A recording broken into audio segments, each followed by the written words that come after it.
Welcome back for another special episode of Awoken with Aulden. We're going to waking you up once again in Washington, D.C. today. I'm going to be hanging out with you guys here for a little bit. We're on the way to just at Capitol Police motorcycle drive-by. We are going to be live streaming Florida gubernatorial candidate James Fishback's remarks on the Iran war here in a couple minutes. We're heading that way right now. He's scheduled to speak here in, should be scheduled to speak shortly. So we'll check that out, see what he has to say. Also not sure if you've been watching some of the Senate hearing with Mark Wayne Mullen and other senators. So that's also happening now on Capitol Hill. We're almost there. So we'll be talking about that. We'll also be talking to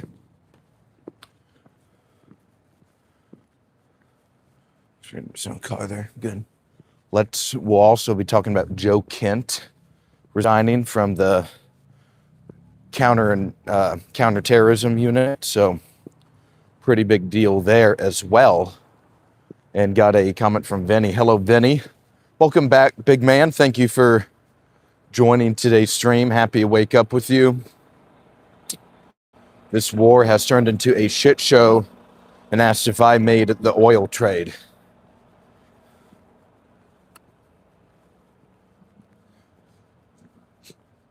So I saw all of the other countries, the European Union, Japan, all of those other countries denied having any involvement with trying to help reopen the Strait of Hormuz. So that's something critically important to pay attention to, as well as we discuss that a little more. So good question though, Vinny. Definitely it's valid for sure. Everybody, we are almost heading to the Capitol. We're going to be live streaming Florida gubernatorial GOP candidate James Fishback. His remarks today, he will be speaking by the Capitol, and we'll get his remarks here for you guys. So we'll be checking that out. We're just a few minutes away. We are here at the U.S. Cap. Cherry blossoms once again looking beautiful out there. Yeah, would love. So a little bit about me. Just started this channel a couple months ago, and we walk around DC. I have anchor shows like tonight. We're going to be discussing sports gambling, NIL laws, all that stuff as well. So we have a wide variety of topics that we discuss on the show, and we're here in DC heading to the U.S. Capitol building. We're going to check out what James Fishback, candidate for governor in Florida, has to say. So would love if you guys gave the video a like, hit that subscribe button. We're almost at 600 now, if you can believe it. So at the end of the week last week, or at the beginning of last week, I think, we were at 390 subs, and now we are almost at 600. So the channel has sprouted, to say the least, in the last couple of days. So would love if you hit that subscribe button, join us for future streams. We have a lot of fun on here, developing a very solid community with some good political conversation. We have a wide variety of opinions that come to the channel and discuss politics, even those that we might not always agree with. It's all about hearing each other out. So would love if you guys hang around a little bit on the stream today. We're going to be checking out James Fishback and his remarks about the Iran war. So we're going to be hanging out there today.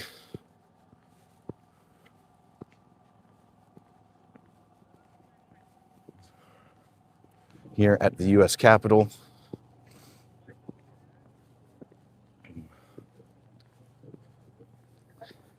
Got the Supreme Court building right here, so pretty cool stuff.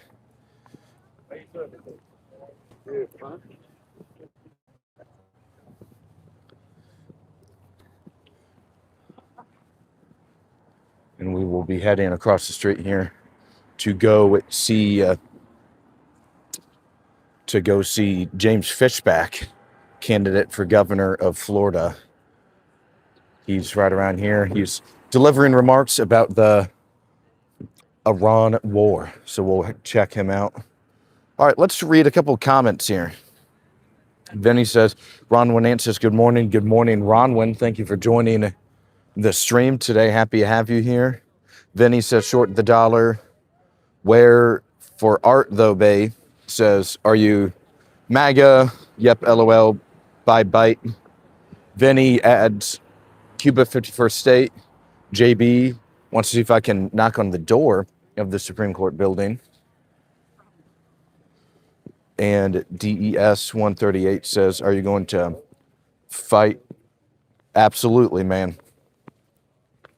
Yeah, we need to have some change with some people in our government for sure. So we definitely do not want those bad actors involved in the political system. Good question, though.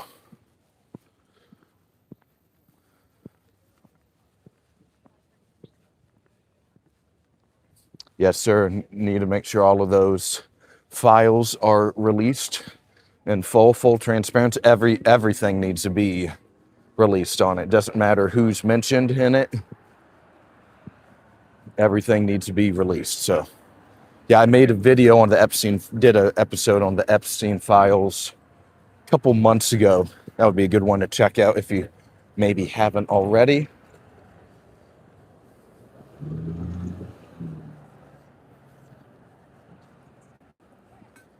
Huge line again in the Capitol today.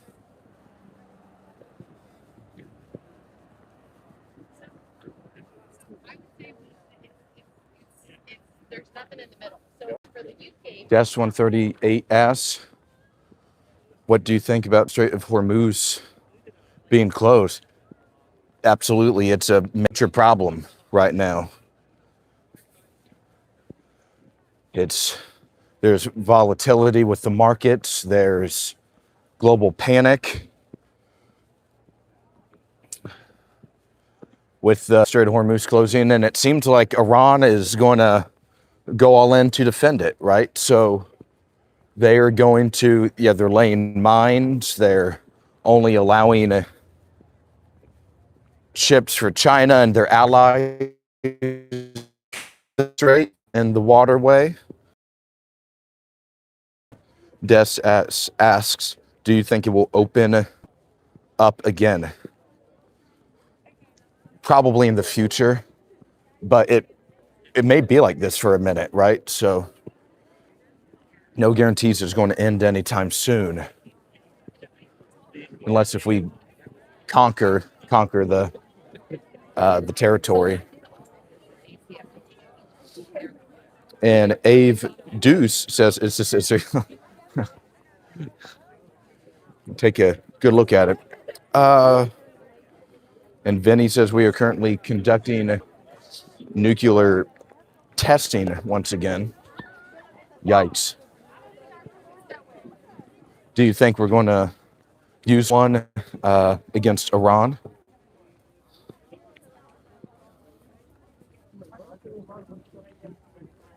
Des 138 says, I'm worried fuel prices are out of control. Right, yeah, there's no way to keep things stable. And said, yikes. That probably means it will take a ground invasion. And Ave Dude says ground invasion is impossible unless Pakistan joins us. I think people forget how large of a country Iran is. Like, it's a nation of 90 million people.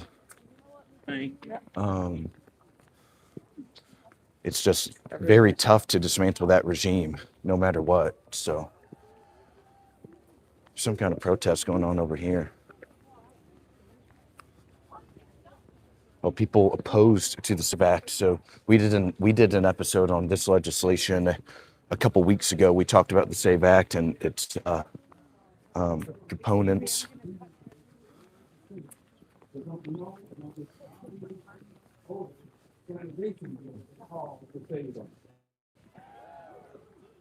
When my father joined the military, he was forced to legally change his name from Charlie to Paul.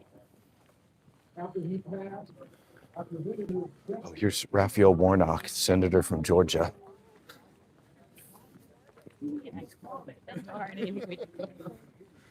Yeah, that's pretty cool, isn't it? Yeah, just kind of walking around, and there's a U.S. senator right there.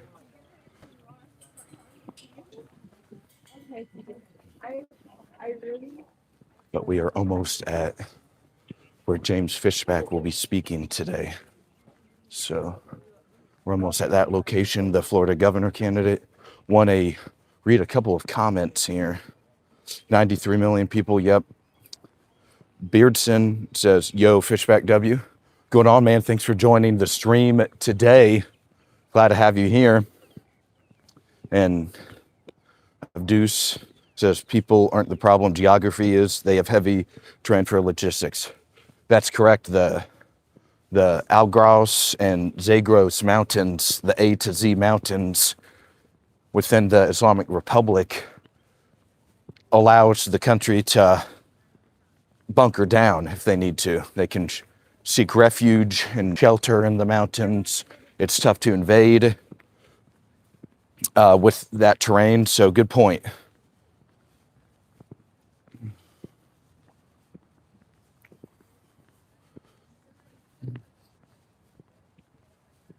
Hey everybody, good morning. We are here walking around the U.S. Capitol here today. We just ran into Senator Raphael Warnock of Georgia a couple moments ago.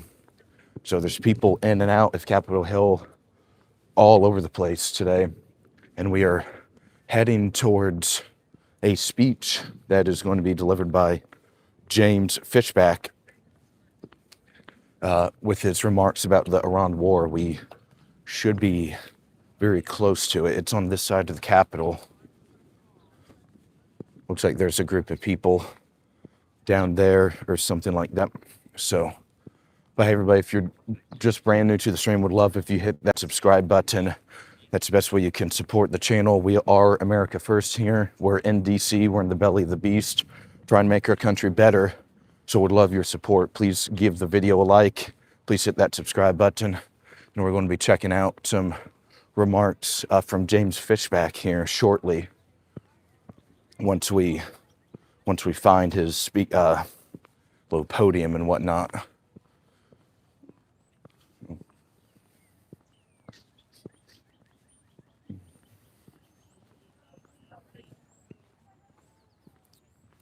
Let's see a couple of new comments here.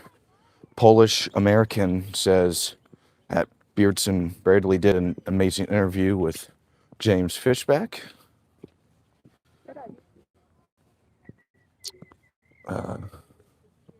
Vinny says we didn't learn our lessons in Afghanistan. And it's surely a tough situation. Can't back off, can't let it go. A wounded enemy is even worse. At the same time, can't risk it all.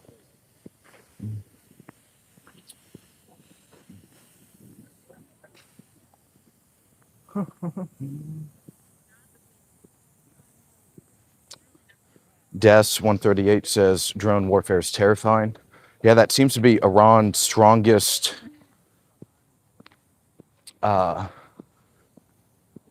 maybe not strongest capability, but it's helping them buy time and stay alive.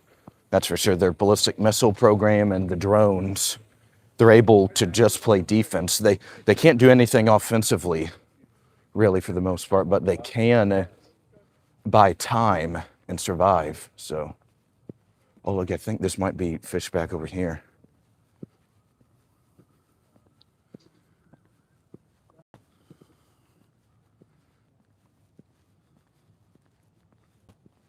It looks like there's a group of people standing around.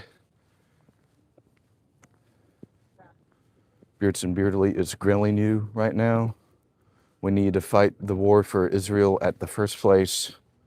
David says you could publish a book of the strangest things that people have ever remarked. I miss the America that never unsuccessfully interfered in other countries' matters. Oh, sorry, we never did that.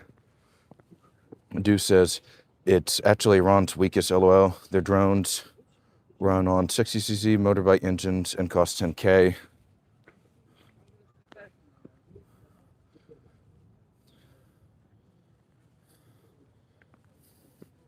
Yeah, we're out here walking around today, showing you guys DC. Yeah, I believe that's Fishback over there. So yeah, let's get on the grass and join in, shall we?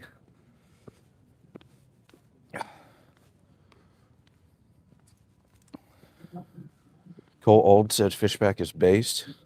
Yes, sir.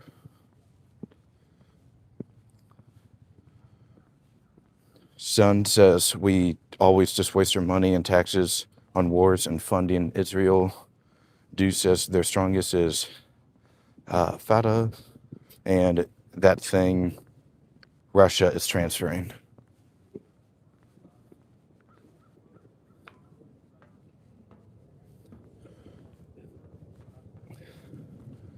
All right, I probably won't speak a whole lot at this speech, but We're 82 degrees right now.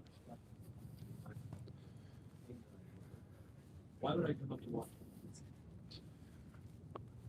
Because we've already lost 13 service members, one of whom from my home state, Captain Cody Ford, from Winter Haven, Polk County, 35 years old, proud veteran of the United States Army, lost his life in the early days of this war. I'm here because Florida has 21 military bases, from Eglin in Okaloosa County to MacDill in Hillsborough County. I'm here because Florida has 65,000 active duty service members in our state. And that every day, week, and month this war continues, it hurts my state and the people that I'm asking to give me the opportunity to represent them. We should all care about what's happening. And if you agree with Democrats that this war is reckless or disastrous, it doesn't make you a traitor to your party. It makes you a patriot to the truth. This is not a time for his version of the truth or her version of the truth. It is time for the singular truth. And the truth of the matter is that as much as I respect President Trump, as excited as I was for him to win in November of 2024, this war has been disastrous and reckless, and we have not gotten a single explanation as to why we're here. We heard very early on, well, this is about them chanting death to America. Two things. There are at least 36 countries I can name off the top of my head that regularly chant death to America, and we aren't bombing them right now. In fact, as vile as Iran's rhetoric has been, it's actually toned down a bit from the days of Ahmadinejad in the 2010s. I'm not going to defend the Iranian regime. They oppress women. They're maniacal. They're the global state sponsor of terrorism. They've persecuted Christians, and they've armed our enemies in Iraq to kill our service members with IEDs. But two things can be true at the same time. Iran is a dangerous country. And two, Iran did not pose an imminent threat to the United States of America. Let's apply that same framework to North Korea. North Korea is a dangerous country, but does not pose an imminent threat to the United States of America. Take it from Director Gabbard's words herself on March 25th, 2025, when she told a congressional committee in the building behind me that there's no evidence that Iran has or is building a nuclear weapon. Take the words of Carolyn Levitt just 2 weeks ago when she called out ABC's report about imminent threats from Iran on the homeland. There was no evidence, she said, of that either. So where is the intelligence Where is the intelligence to justify this conflict? Where is the imminent threat that the Iranians posed to us for us to be spending $1 billion a day bombing Iran, suffering casualties? It's not lost on me and Americans all over this country, no matter how they voted in the last election, no matter what they look like, no matter where they live, no matter how they pray, that we have lost 13 service members, but Israel hasn't lost a single one. That we are in this war to do the bidding of Israel, because quite honestly, Israel is too cowardly to fight on their own. This has been Israel's approach time and again. We've heard it from President Biden's team, from President Obama's team, that they tried to go to past presidents and get them into this conflict, to rope them in the same way I wanted to rope in a guy who was 6'4" to defeat the guy who bullied me in middle school. You want to take on somebody who's bigger, who is stronger, who has more resources to take on your adversary. I don't blame Israel. In fact, what they're doing is quite rational with respect to roping us into the conflict. But I blame our leaders for falling for the scam, for falling for the lie peddled by Prime Minister Netanyahu, a man who has visited the United States 6 times since President Trump took office. 6 times he has been here, on every single trip he has tried to rope us into this conflict. Iran this, Iran that. Yes, what Iran did to the US Embassy in Beirut in 1983 was horrific. The hostage crisis in the 1970s was horrific. What Iran did to US service members in the Iraq War was horrific. But the real test of military action is what is happening right now. It'd be no different if the US decided to declare war on North Korea, which, by the way, actually has nuclear weapons, unlike Iran, which has long-range capabilities, which has killed Americans as well, out of the blue, and justifying it by saying that Kim Il-sung said some bad things. By justifying it by saying, as tragic as Otto Warmbier's death was, that we now have to avenge that death years later. What are we actually doing here? What is the actual goal of this conflict? That is what we have to ask ourselves. And the onus is not on the critics of the war to explain why the war is going on. The onus is on the administration. Yes, run by a Republican president, one that I proudly supported, one that I voted for, one that I've advocated for time and again. It is incumbent upon him and his team to explain why we are at war. We've already lost 13 service members.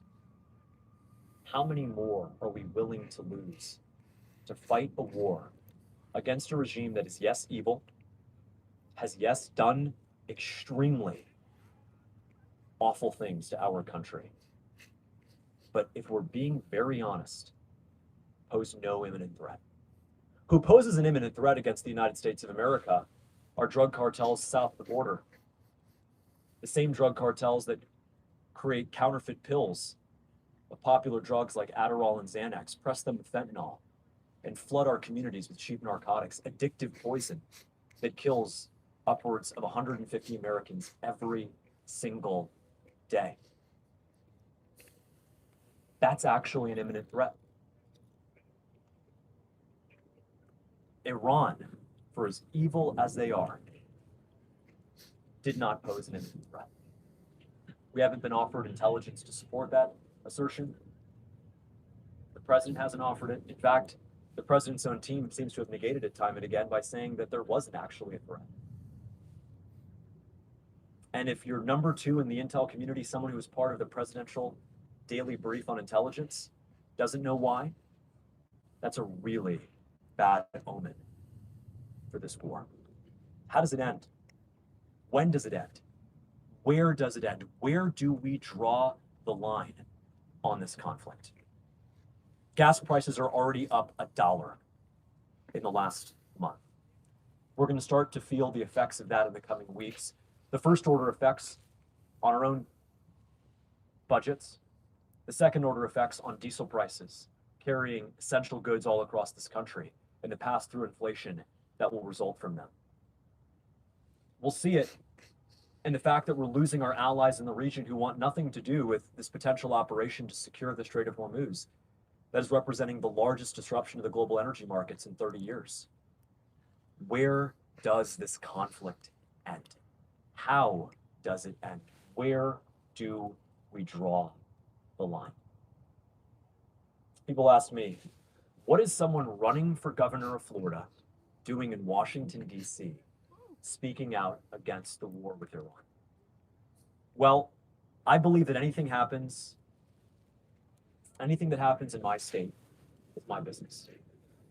For the 65,000 active duty service members, the prospect of them being sent to war without congressional authorization to fight a war that doesn't benefit the United States of America, to fend off an adversary that does not pose imminent threat to the United States, that's my business. Gas prices back home in my state are my business. And what happens to an American, even if they're outside of our 67 counties in Florida, is also my business. Most Americans, regardless of how they align politically, would agree with the following statement. It shouldn't be controversial to say it. No American should die for Israel. Full stop. No American should die for Israel. Iran, for as disastrous, for as oppressive as a country as they are not alone. We could name easily 30 or 40 countries that have oppressed women the way that Iran has, that have cracked down on protesters, and I'm certainly not going to sympathize or defend the Iranian regime. In the same way I wouldn't defend the North Koreans. But we're not bombing North Korea right now. We're not bombing Somalia right now. We're not bombing any range of nations in the Middle East or South Asia or Sub-Saharan Africa that have treated people poorly. So what is the real reason? Is it because of the allies? Is it because of regime change? Is it because of protesters? Is it because we were fending off an imminent attack against the United States? What is the real reason we are at war right now? Because not a single person in this administration can answer that question. Give a single reason why. And you can't bring up 1979. You can't bring up 1983. You can't bring up the Iraq War. You have to explain right here, right now, why we are in the midst of a conflict that has already killed 13 U.S. service members, that is already serving as a shock to the global energy market, that is already driving up gas prices by $1. And there's no end in sight. And so 22 days ago, the President of the United States stood before this building and delivered the longest State of the Union address in American history. My challenge to President Trump today,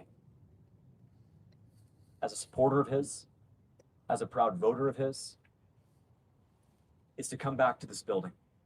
Come back to this building this week. Call a joint address of Congress and tell us why we are at war. Share the intelligence, share the objectives, and share, most importantly, what victory looks like. If you support this war and you're at home, you're a patriot. You're allowed to support a foreign conflict without being maligned. If you're against this war, you're a patriot. You're allowed to oppose yet another foreign conflict without being maligned.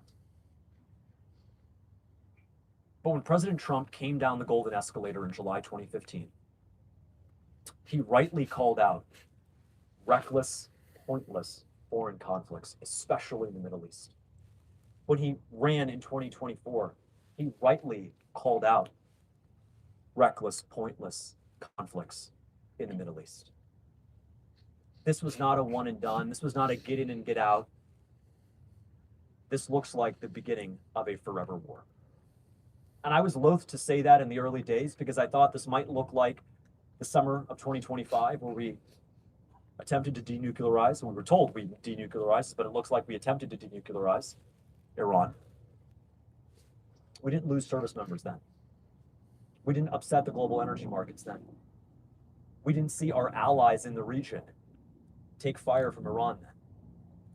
And so at some point, whether you support the war or are vehemently against it, you should support the President of the United States going before the country, going before the Congress, and making his case. Sharing the evidence, sharing his plan.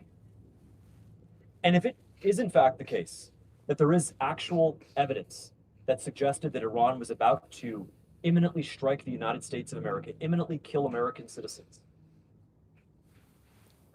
then I'll be happy to change my mind.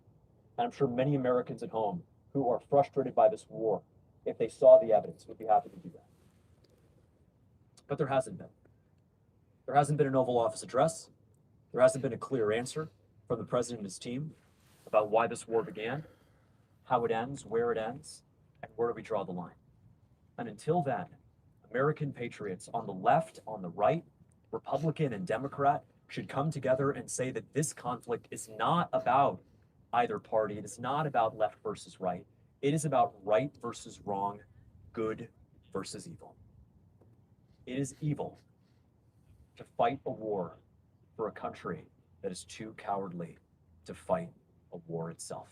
It is evil to tell U.S. service members from my home state of Florida and around the country to enlist and to die for a conflict that does nothing for the United States of America. It is evil to send $22 billion to Israel, as we have over the last 2.5 years, when our infrastructure is crumbling, when our TSA workers are not being paid, when we are suffering here at home. And that is what we need to get back to. What kind of country do we want to live in? George Orwell reminded us in 1984 that the party's final and most essential command was to ignore the evidence of your eyes and ears. And as a Republican, I'm afraid to say that it seems that my own party, including many in this building behind us, my own party has instructed patriots all over this country to ignore the evidence of their eyes and ears, which is that this war is disastrous, it is reckless, and it must end.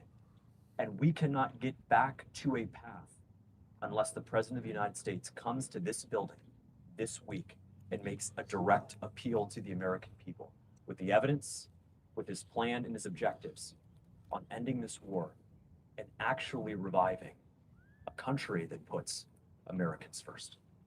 Thank you.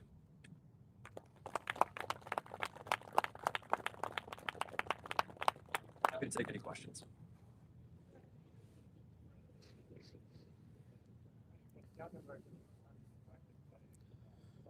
We're at James Fishback's little press conference in front of the Capitol. Don't want to speak too loud. I think young Americans are Just waking hanging up to out. the fact that Showing you guys Israel what's is not the happening in greatest DC. ally. That it's not a country that we should be treating with the kind of relationship that we've given them. You know, one of the markers of anti-Semitism, they tell us, is treating Israel and applying a double standard to Israel. The only applying of a double standard to Israel that is going on these days is Israel trying to apply a double standard to itself. That they are in a league of their own, that they are the only democracy, that they require all of this special treatment, that they deserve 6 state visits to the United States in 13 months. And so I think the divide in the Republican Party between Gen Z voters and folks like Mike Huckabee and Ted Cruz is, who are we truly working for? What does America first mean? If America first means whatever you want it to mean, this nebulous idea of America first means we're going to advance U.S. interests in this vague, nebulous way, well, then anything could be America first. It's America first to fight for Israel because Israel is, in their words, a U.S. ally, and the U.S. is America, and America first means advancing the interest of U.S. allies.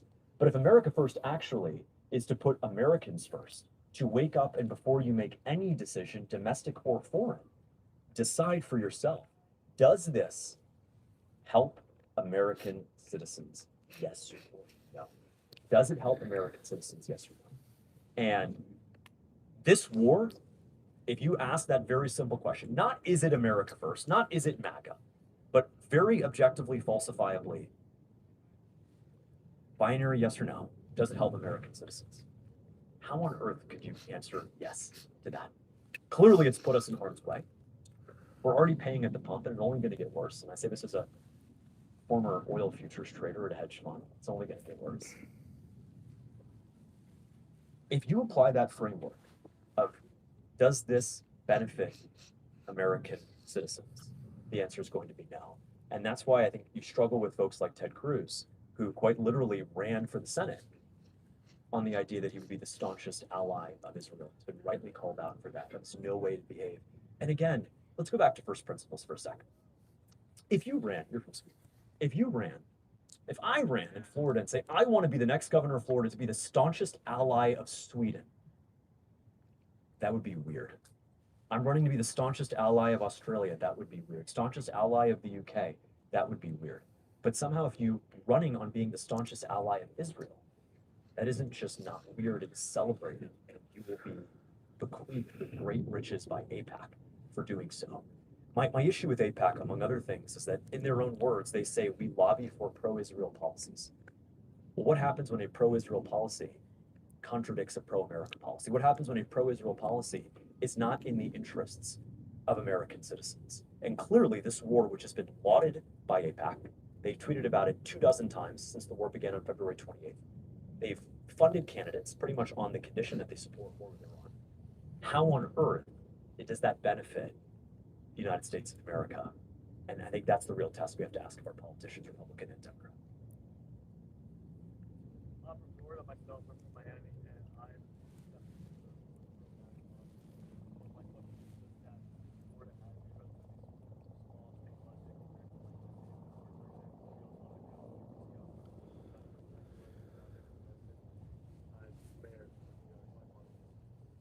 my main question is, how do you intend to engage with this program and how do you going to get that state budget is considered with current governor I think it's a great question. I think Governor DeSantis has done a great job in streamlining the state budget. He's retired 50% of all state debt in his 8 years, and he should be applauded for that fiscal responsibility. I think the question of spending money is an interesting one. You know, when we send $300 billion to Ukraine to lose a war, we never asked where the money was coming from. When we sent Israel $22 billion since October 7th, we never asked where was that money going to come from. But suddenly, if we want to give down payment assistance to working families in our state, we are asked, well, where on earth are we going to get the money? If, as I've advocated for, we want to build a network of pregnancy resource centers for single moms, we're suddenly asked, where are we going to get the money from? So the first thing is, I'll tell you where we're going to get the money from, which is we need to severely downsize the level of state government. My view is really simple. It's that of the original energy of Doge, not what we ended up getting with Doge, but the original energy of it, which was email every single person in the state government. There are 260,000 state employees that report directly to me as governor, and email them. What are the 5 things you accomplished last week? If they don't reply, they're fired. If they reply with less than 5 things and they're not that useful, they're fired.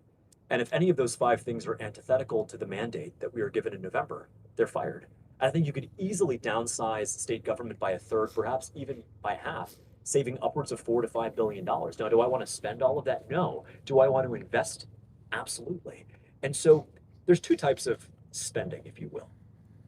If you said someone just spent $20,000 on their credit card bill, you or I couldn't look at that and say, well, that was an awful decision.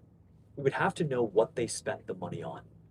If they spent $20,000 DMing Sophie Rain, who's not my biggest fan, that's really bad.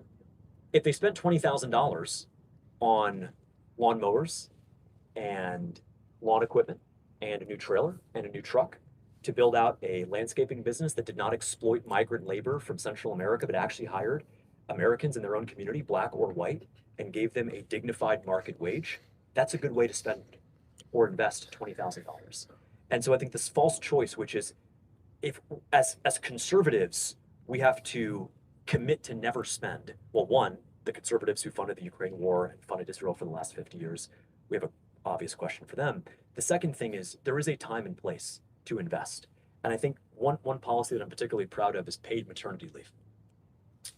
I'm pro-life. I believe that life begins at conception. I think the correct number of abortions in Florida is 0. I think the correct number of abortions nationwide is 0. Either abortion is murder or it isn't. Either it is a genocide against the next generation or it isn't. Either it is quite literally a Holocaust against the preborn or it isn't. It's not suddenly okay if it's done in the confines of your own home with a chemical abortion pill, but it's suddenly disastrous if it's done at a Planned Parenthood. So as governor, I want to shut down the 53 remaining abortion clinics in my state, but I want to erect 53 crisis pregnancy resource centers. You know, if you're a mom and you walk into Planned Parenthood today in Tampa or Miami, and you tell the person there, you know, I would keep the baby if I just had access to baby food. Can you help with that? No, no, ma'am. All we offer is murder. I would keep the baby if I just had access to childcare for the first 6 to 8 weeks to get to the first point. No, ma'am, we don't offer that. All we offer is murder. I would keep the baby if I just could get baby food and diapers or prenatal and postpartum care. No, no, we don't offer any of that. We just offer murder. Would you like to proceed with the murder? And so my view is really simple. If you're serious about getting abortions down to zero, which I am as governor, you have to be willing to, one, stop this genocide from happening against the next generation, but also you have to be willing to work with young moms and support them financially. And one way to do that, of course, is to not have to tell young women, well, you're going to give birth on Friday night, and then you have to be back at work on Monday morning. I think the richest country in the world, where profit margins for public and private companies have never been higher, I think it's time to deliver paid maternity leave for every single mom in our state. And people will say, well, how dare you? How dare you infringe on businesses? How dare you? And then I would say, how dare you tell your female employees that they have to bear a child, bring them into this world, raise them, and you're not going to support them? There's the moral argument for this. There's also the business argument, which is, as a business owner, you want the most productive employees. To be a productive employee, you have to be happy. True happiness is not from things or possessions. It is from having children and starting a family and raising those children and making those indelible memories.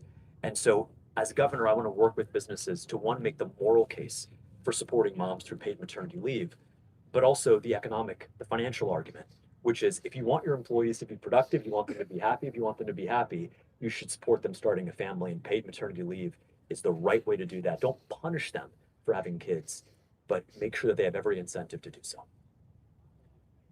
Yes. Thank you, James. Very quick question that's very important to my heart as the radio.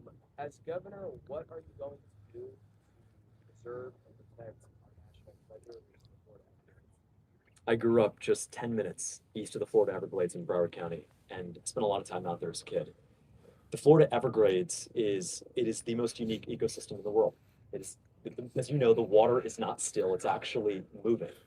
And the brilliance of it, I got to see up close when I was hunting for pythons just 2 weeks ago. And we caught a 9-footer, an invasive species that has gone into the Everglades and killed small mammals like rabbits and otters, and it's totally disrupted the natural ecosystem there. I think we have to do 3 things with respect to the Florida Everglades. The first is that recognize that conservation needs to be our top priority. You can't at the same time say that you want to conserve Florida while also saying you want limitless economic development. What's your choice? Do you want an AI data center, or do you want to protect the Florida Everglades? Right? I mean, Congressman Donalds has made clear that he wants to speed up the construction of AI data centers. He's made clear that he won't stand up to Washington, D.C., trying to take away Florida's constitutional right under the 10th Amendment to make our own regulations over AI data centers and AI safety. So your choice is very simple. You know, politics, as Thomas Sowell, my favorite economist, says, politics is not about solutions. There is no one solution that's going to make everyone happy. Politics is about trade-offs. I am willing to look Elon Musk and scam Aulden in the eye and say, hands off the Everglades, hands off wild Florida. You're not going to build an AI data center that makes a Costco look like a 7-Eleven, and you're sure as heck not going to impose that financial burden on us via higher electricity prices or via a water shortage. And so when you ask candidates like myself and Congressman Donalds, you should ask us, what is your top priority? Is it conservation or development? You can only have one. You can't have two. What are you going to prioritize? I'm going to prioritize conservation because I believe that as governor, you should be willing to leave money on the table if it means protecting our ecosystem. And then second, the moral case for protecting the ecosystem, but second to that is we thrive on tourism. We thrive on commercial fishing. We thrive on people all over the world traveling to Florida to visit our beaches, to visit the Everglades. And so if you jeopardize that environment for short-term profit, you're going to end up surrendering the long-term revenue from the tourism industry. And I won't let that happen. I won't let that happen to fishermen. I won't let that happen to our incredible ecosystem in our state. And I think that as a business guy, there's a very large undervalued asset called Florida tourism right now. Costa Rica's done a pretty good job of monetizing on ecotourism. I think we can do a better job of that in Florida. Welcome the entire world to come to our state and make sure that we get paid for it. Thank you, James. I'm also from Broward County, so share that. Cool. Director of National Intelligence is actually testifying on the bill today. He just said that the regime appears to be intact, but largely degraded with its ability to project power. In fact, it's significantly conventional military power projection specifically being degraded.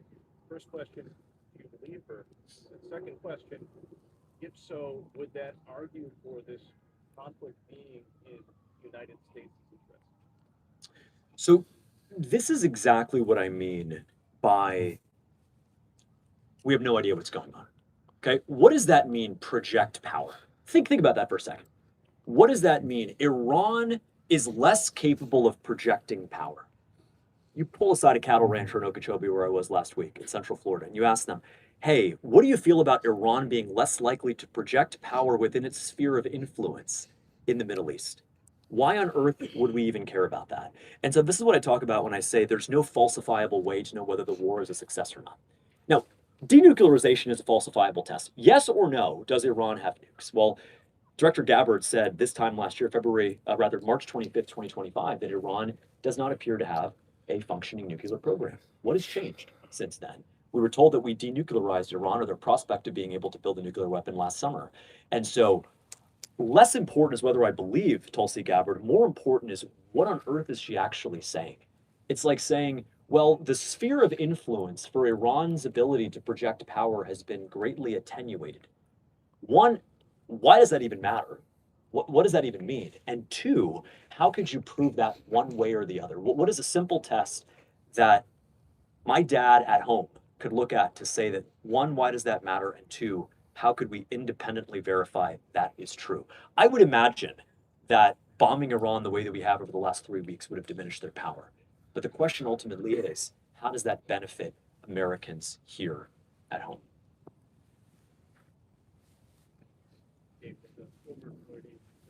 Big issue right now is pushback. Governor DeSantis is very adamant that he would try and get it done in his term, but it seems like that's not really the case. Where do you stand on this right now? What do you think has to be done?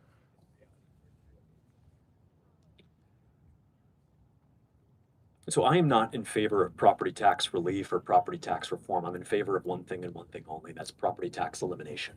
We've been talking about this for a long time. You certainly hear all the sound bites and people making the case for why we should do it. I think we all should agree that Florida residents should get a massive tax cut, and they can use that to fund increases that they've seen over the last 4 or 5 years, whether it's in groceries or electricity or what have you. The only thing that's left is how do you accomplish it? And there hasn't been a concrete plan advanced by Republicans in Tallahassee to get that done. I'm a business guy, so I'm looking at the numbers, and I don't think you actually can eliminate property taxes for every single home in Florida. So what do? One, it has to be limited to Florida residents. It has to be limited to their primary, singular, homesteaded property. And I don't think it should exceed more than $1 or $2 million of homesteaded value. There are a lot of extremely wealthy people in Florida, but we have to be honest about why we want to eliminate property taxes in the first place. Are we doing it on some, all taxation is bad, or are we really trying to do it to deliver a tax break for working families, young couples, and our seniors? And I think the latter reason is the actual reason. And so I would be in favor of eliminating them for Florida residents on homesteaded properties up to $1 to $2 million of homesteaded value. So if your home is less than $2 million, you're going to pay nothing in property taxes. If your home is $4 million, congratulations, your property tax bill just got cut in half. So we'll deliver property tax relief to everyone, no matter the price of their home, but we will deliver property tax elimination to those who need it most, which are folks who are living in homes less than $2 million.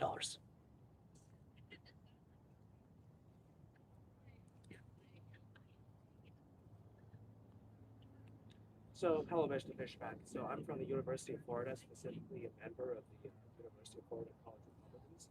And unfortunately, for a very long time, we call the web as like the way of speech in the U.S.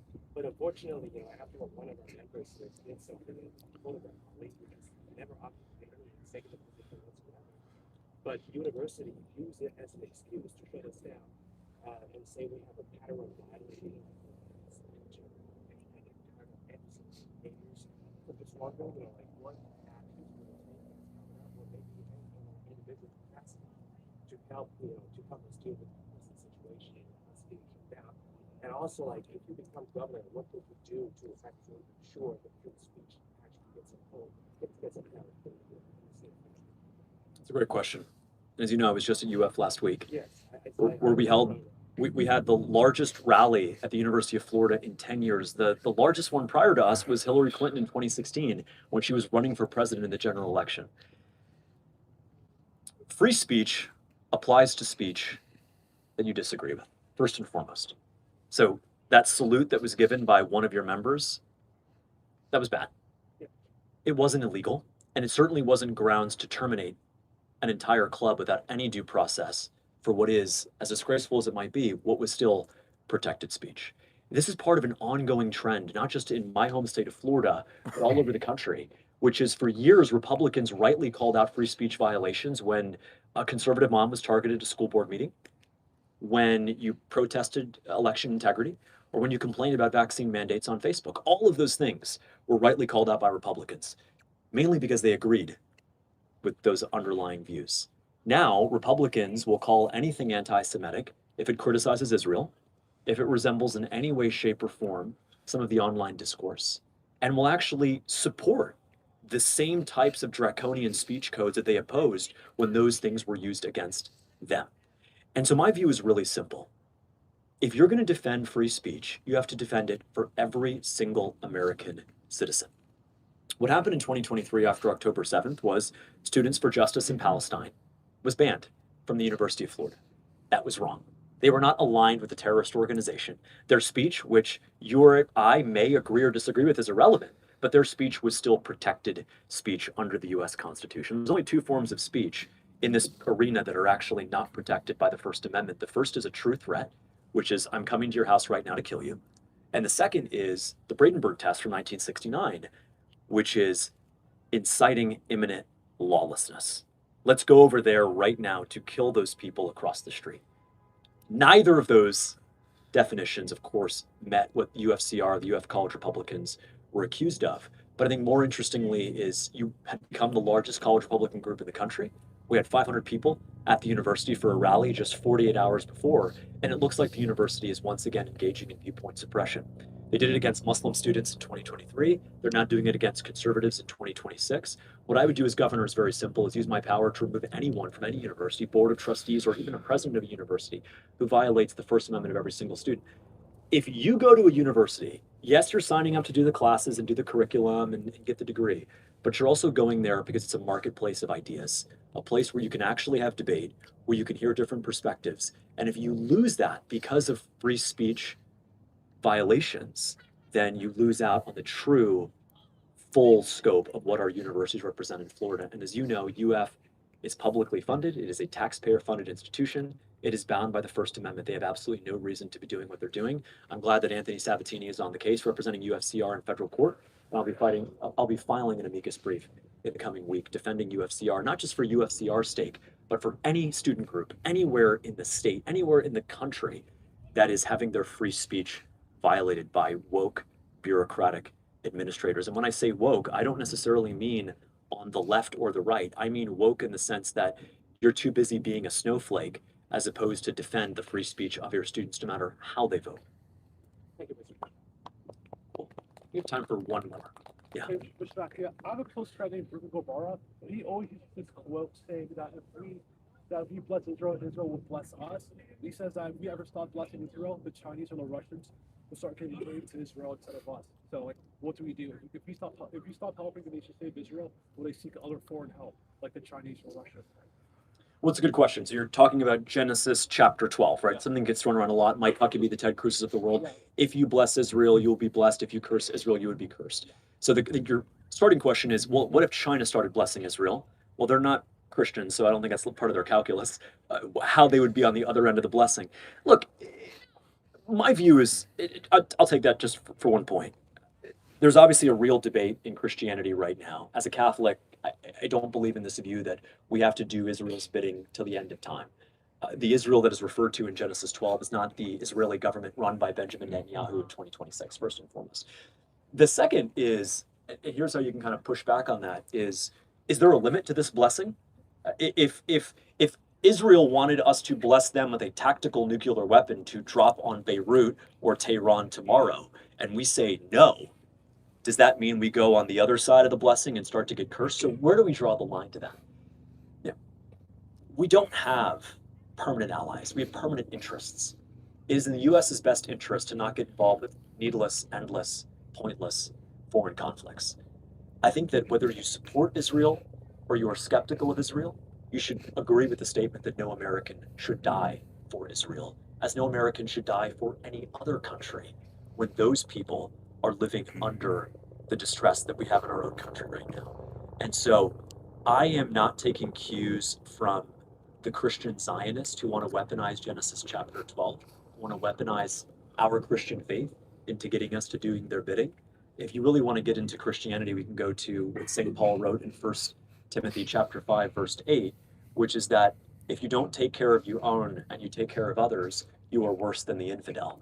You're worse than the non-believer. And so I think that's probably pretty applicable as well, as opposed to a throwaway quote in Genesis 12, which one, does not refer to the current Israel, and two, that this covenant that we talk about in the New Testament obviously supersedes that of the Old Testament. But once again, as opposed to advancing an argument, Ted Cruz advancing an argument, Mike Huckabee advancing an argument on its independent merits, they're turning to a Bible quote taken out of context to justify sending Israel tens of billions of dollars to commit war crimes, to rope us into foreign conflicts. And if we oppose that, if we oppose sending more money or buying Israeli war bonds, as I have done as governor, or as soon to be, hopefully, governor, as a gubernatorial candidate, that makes you somehow anti-Semitic. The left called us racist for years for saying, you know what, maybe that racial hiring quota isn't such a good idea.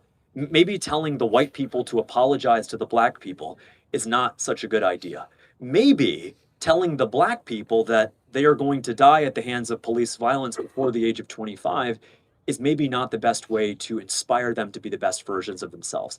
We were called as conservatives racist by the left for that. And now, if you say you don't want to die for Israel, you don't want to fund Israel, and you don't want Benjamin Netanyahu coming here every other week begging for more money, then we are anti-Semitic. It is not anti-Slavic to oppose military aid to Eastern Europe, and it is not anti-Semitic to oppose endless military aid to Israel.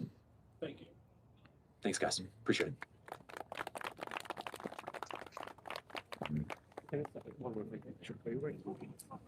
What's your shoes? Oh, really? Yeah, beautiful. What was it? Jack. Okay, thank you. Real quick, we're gonna pick this. Sure. My friend.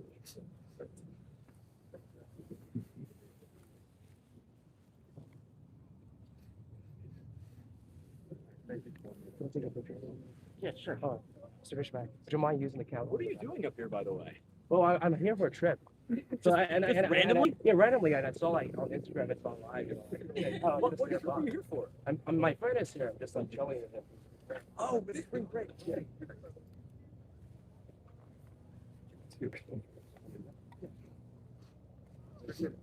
So yeah, we are here at an event from Florida gubernatorial candidate James Fishback. We're here. He just wrapped up some remarks about the Iran war, shared his opinion on the conflict.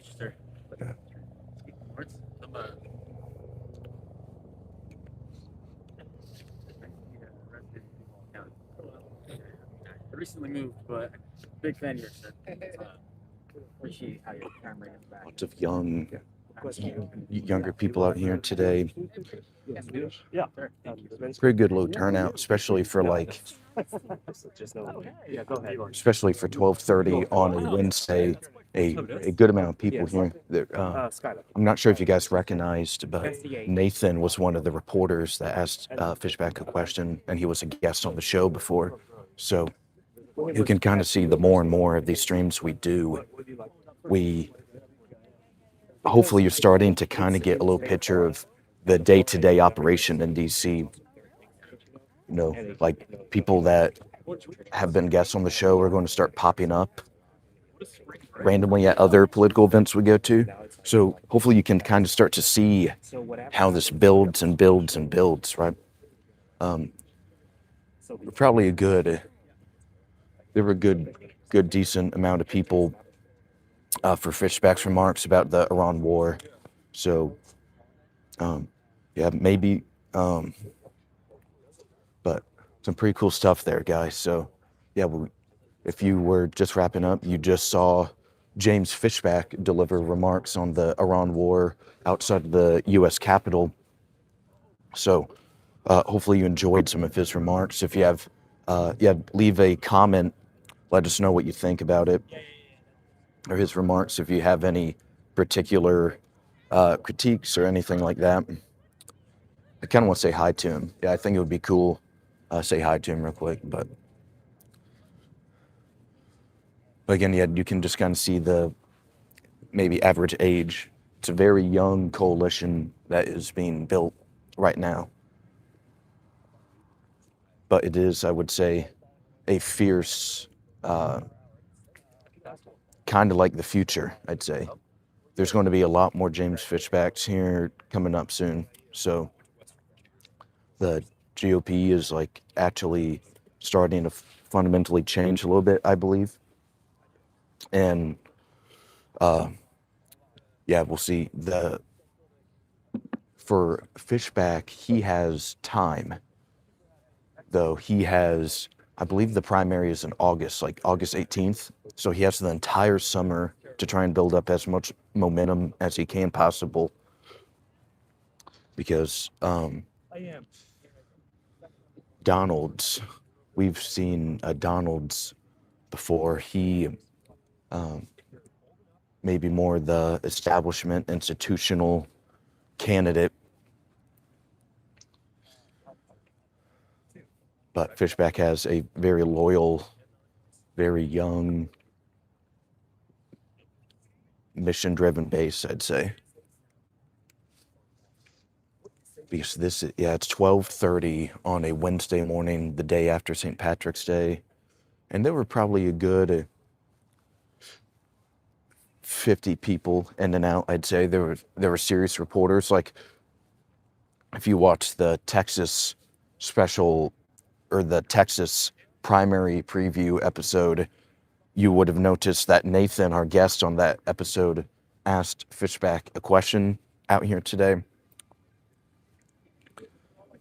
So hopefully the more and more you're watching of the show, you're starting to see how people day-to-day life actually operates in DC.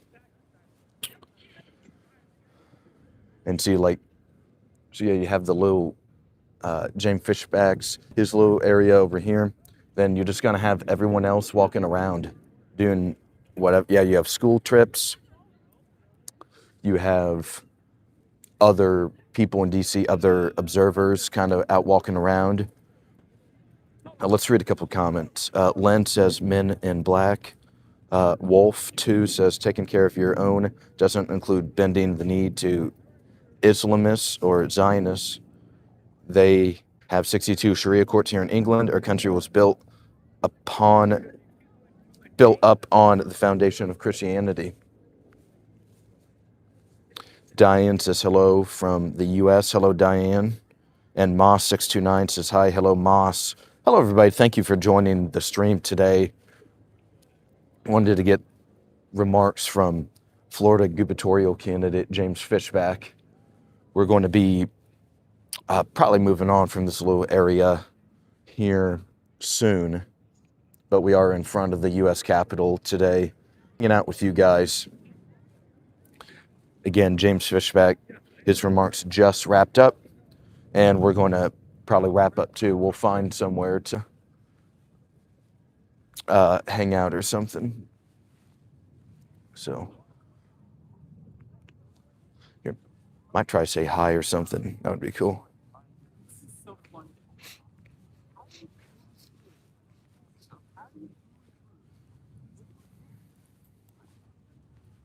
So pretty cool. Fishback gathering with some fans here. We are going to move on, though. Let's keep moving. Let's move into a couple of other topics. Did anyone see... here, let's make today's poll question...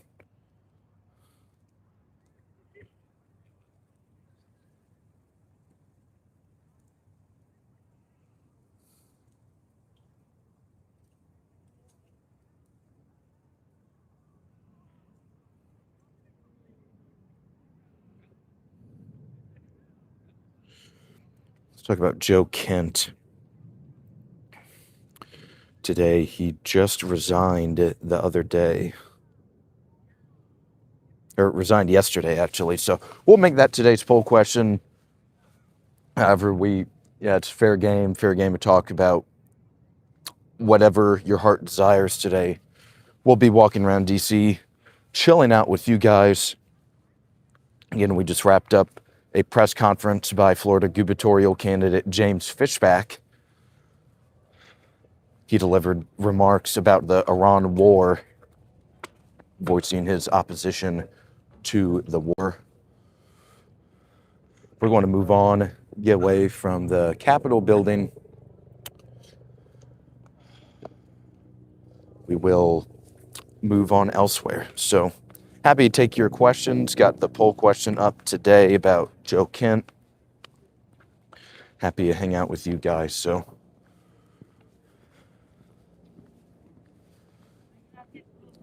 Diane says, that's what I thought, built on Christianity. Yes.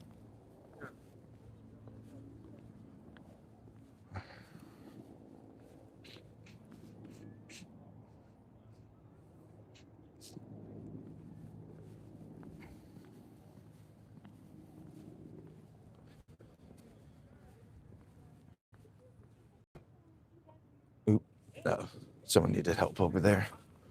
So everybody, good afternoon, I should say now. If you're just now joining the stream, a little programming note tonight around 8:15, maybe might make it a couple minutes, start time a couple minutes later than usual. Going to be discussing sports gambling, NIL, with my buddy Zach. We're going to be hanging out with you guys tonight as well, so you'll definitely want to make sure you hit that subscribe button, leave the video a like, and join us tonight for that.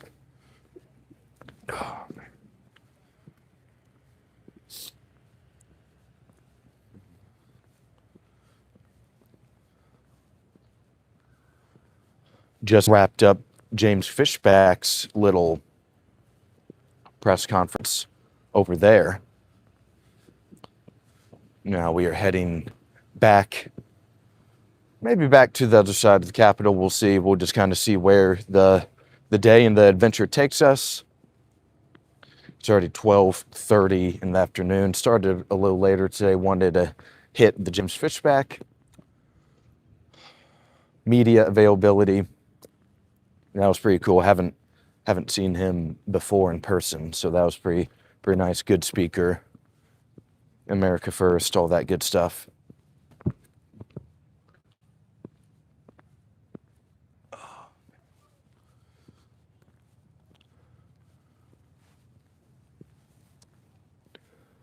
Didn't want to say a whole lot of words during the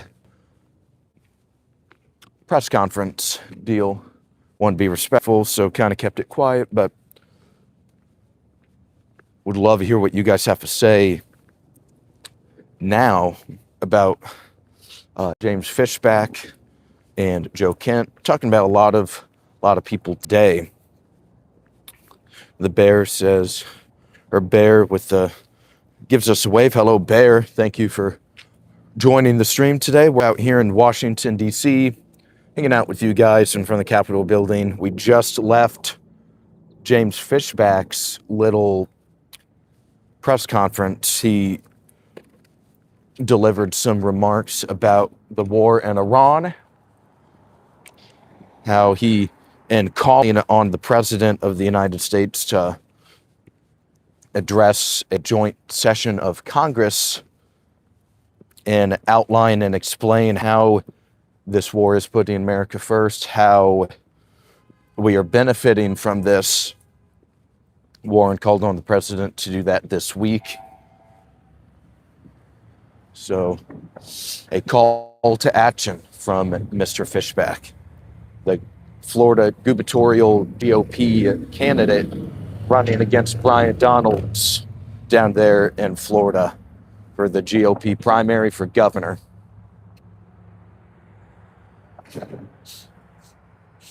Jimmy asked, who is James Fishback? Is he a Republican or Democrat? He's in the Republican Party. He's running for governor of Florida. We just covered his remarks in regard to the current ongoing conflict in Iran with the United States and Israel, and had a little call to action, called for the president to address a joint session of Congress, a joint body, and outline the president's views on how this war would be putting America first, or what we are gaining out of it as well. So you guys got to catch some pretty cool on-the-ground action earlier today if you were here. If not, you can always go back and watch it. And that's why we do the show live. Diane says, war is a moneymaker, and guess who's profiting? Trump and family. Yeah, a lot of people making a lot of money right now.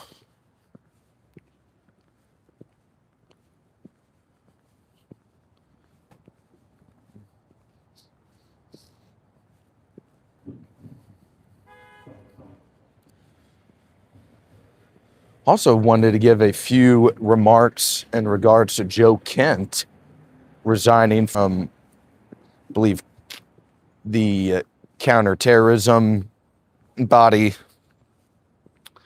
in the government, and had some strong words. Sounded almost like James Fishback a little bit, with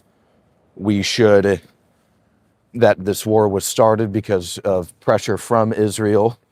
You can read his statement once we sit down somewhere and can pull it up. I'll read it verbatim for you as well.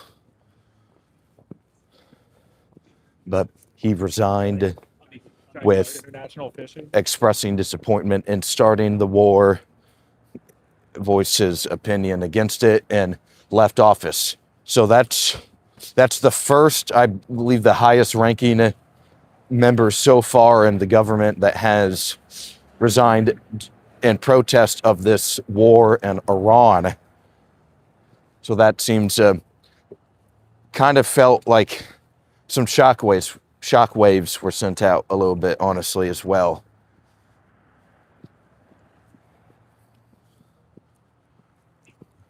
Hi.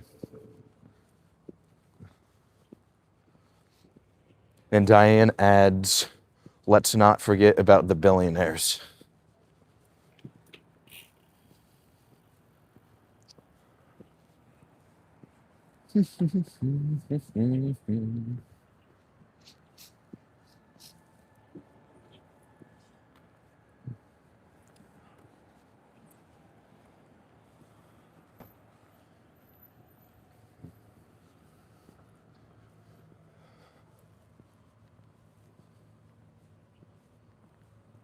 But if you're new to the channel, would love if you left the video a like, hit that subscribe button. We walk around DC all the time, several days a week. We're out here showing you new buildings, showing you speeches, showing you a bunch of very cool and unique stuff that you can only see on the ground in Washington, DC. I'm out here hanging out around the city, meeting new people all the time. So guys, at the beginning of last week, we were at 390 subscribers. And now, potentially today, if not tomorrow, we will ascend to 600. The channel has exploded with support recently from meeting you guys here in DC, walking around the city, through other videos, other live streams. So we're ascending in the right direction in a vertical, only further up from here. So just would want to thank you guys for your support. Always enjoy hanging out with you guys. So thank you very much for liking and hitting that subscribe button. You'll be able to see once we continue to expand, we will keep going and do more aggressive reporting, more breaking news, more of everything of your favorite content that you guys like to check out. So thank you for your help and support. We're going to head to Union Station, grab something to munch on here, grab a coffee or something. So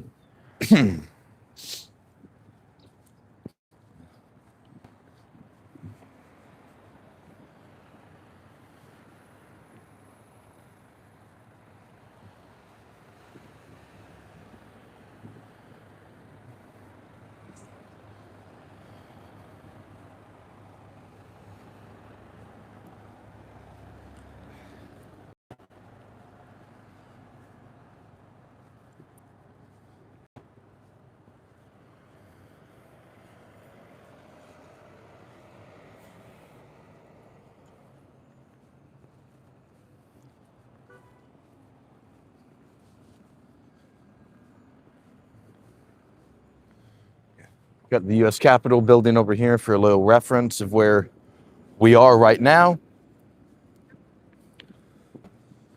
Going to head back into Union Station, get something to recharge with. Hey everybody, if you're just now joining the stream, would love if you hit that like button, subscribe to the channel as well. That's a wonderful way in which you can support us. We're pushing towards 600 subscribers already. Kind of hard to believe that just a week ago we were under 400. So we are starting to take off a little bit, starting meeting more people, chit-chatting with you guys. So we're definitely in the right direction. So thank you for being along the journey with me. It's very cool to have you guys here, meeting more people every day, picking more people up.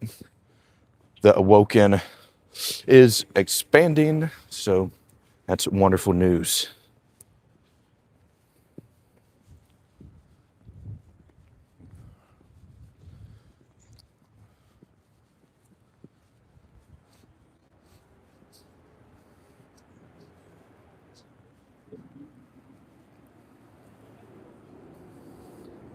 Is there anything in particular that has caught your guys' eye in the last couple days? Anything politically on your mind?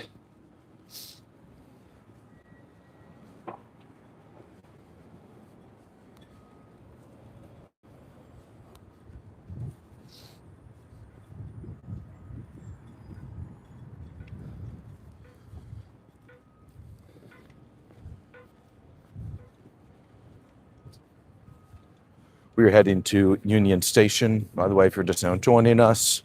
However, we are also talking about Joe Kent's resignation.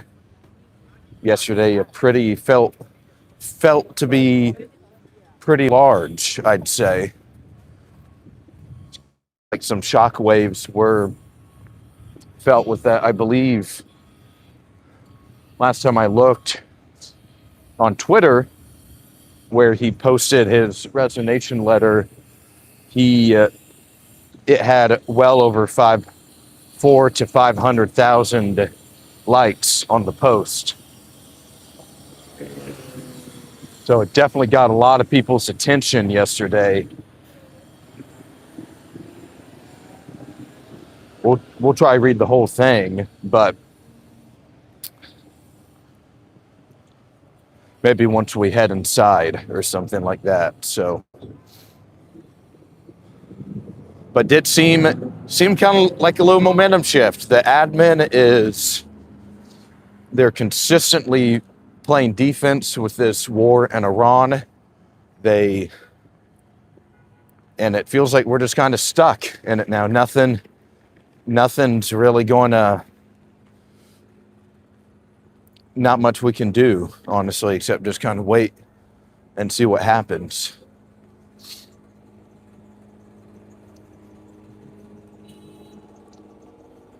Richard says,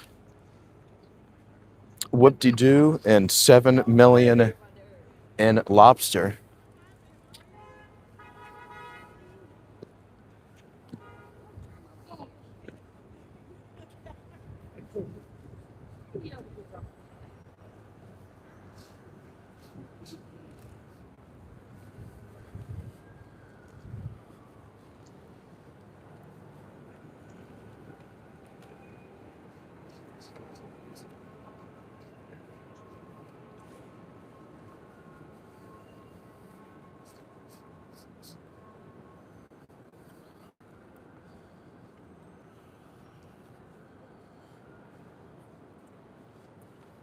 Thank you.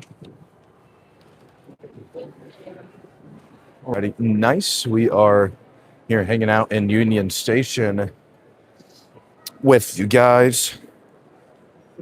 Call all, some of your messages got removed. I can't see them.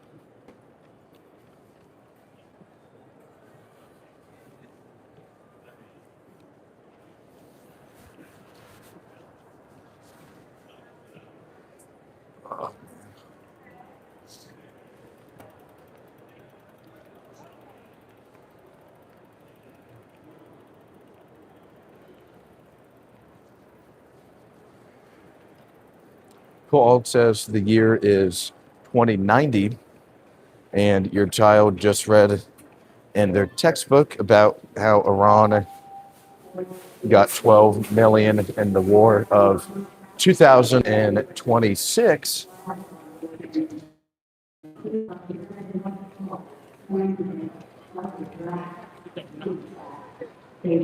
Slug of food options. When using static randomly, keep your eyes on the path to remove distractions while walking. If available, please use the elevator. If you like to include that is more multiple.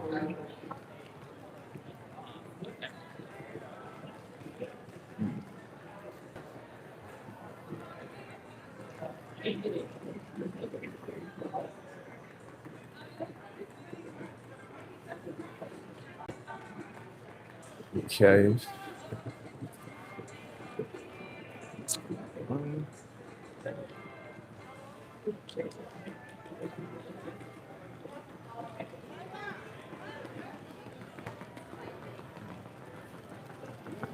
This all looks pretty good. Let's see.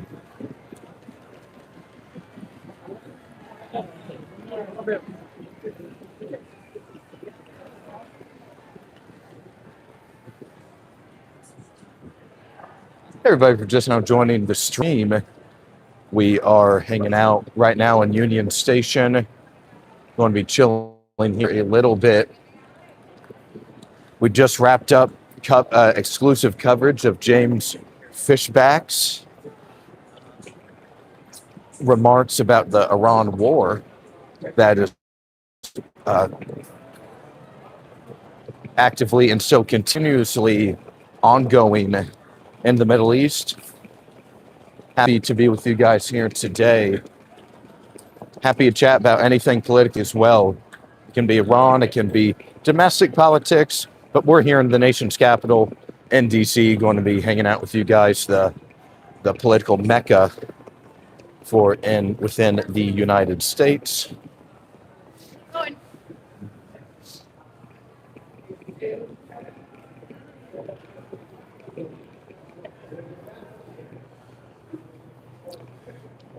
Wolf 2 says, I think it will be over in a few weeks.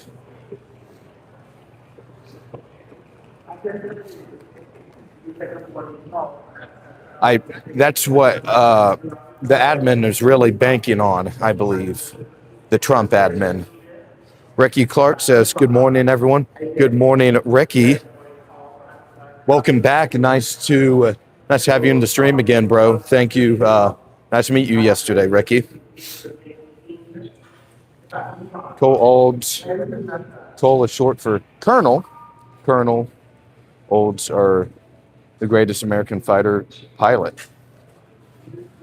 Super, super based.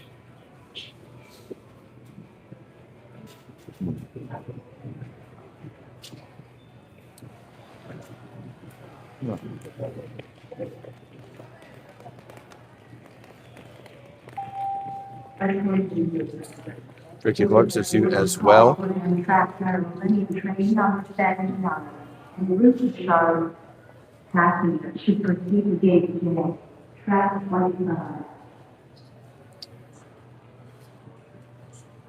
Hey, Ricky, since you're just recently joined, want to give you a little recap on what we've been up to today in DC.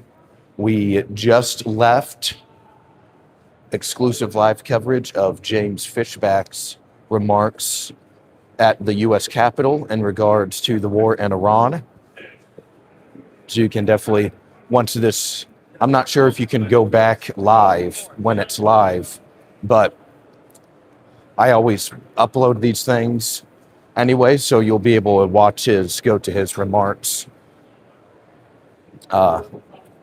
here once the stream wraps up.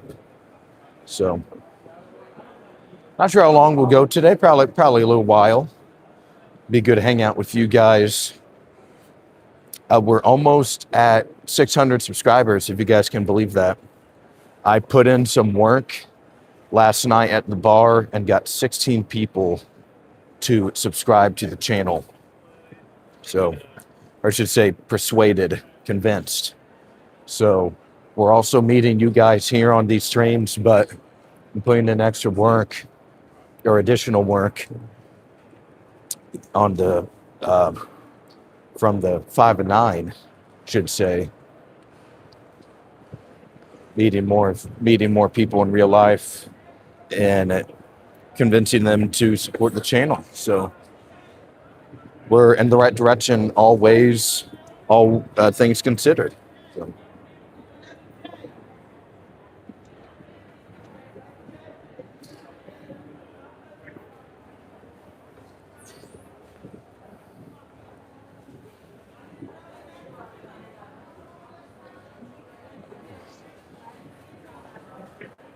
Union Station is a common area for people that work on Capitol Hill or near the area. This is a place that's popping for lunch most days. Ricky Clark says, we'll do that probably tomorrow or another day. I have things I need to do tomorrow and here soon today. Tracking.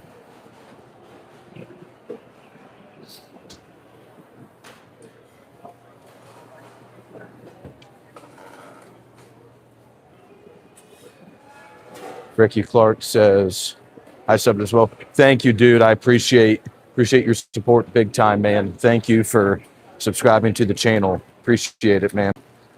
Harry says, good for Joe, in reference to Joe Kent.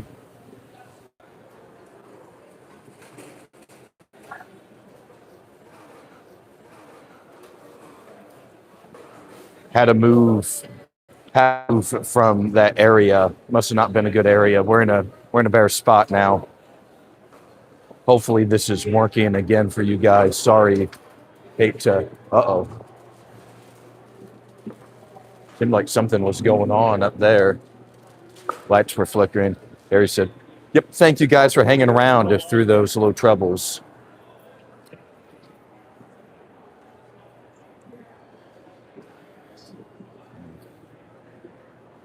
So yeah, we're going to head back upstairs.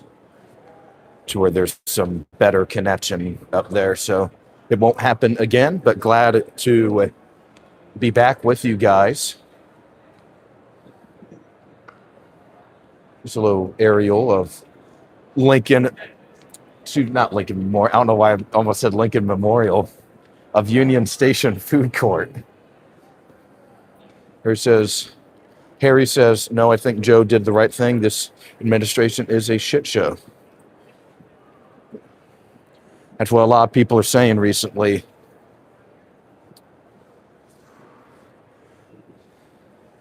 Yeah, there's definitely, feels like the admin is being tested publicly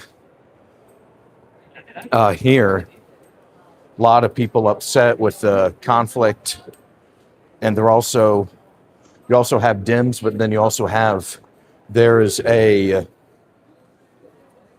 divide even within the right on war in Iran and Epstein files and topics such as those. So that's causing a problem for the admin as well in their own party's camp. Because you have people like we saw earlier today, James Fishback, right? He's a right-wing candidate for governor of Florida, and he expressed his dissatisfaction with the war in Iran as well. So same party as Donald Trump, but some public split up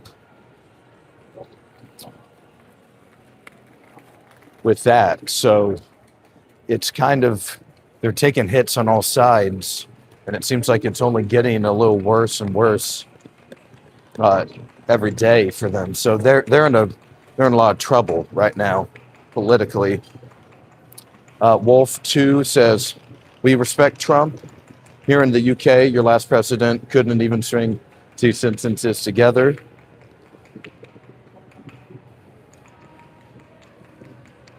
Yeah, we were talking about that yesterday, actually. Some buddies and I were discussing what if the debate never happened, or what if Nikki Haley would have ran or been the GOP nominee instead, what the Dems would have done with Biden. So always a what if kind of thing. Good.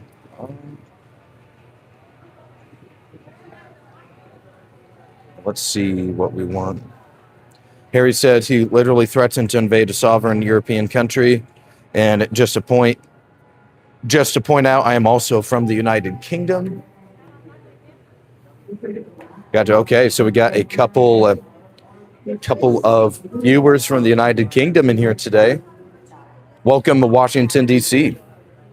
We're here in Union Station, hanging out with our pals from the United Kingdom, talking politics. We're talking about James Fishback, talking about United Kingdom politics, Joe Biden, Donald Trump, Kamala Harris, all the usual suspects.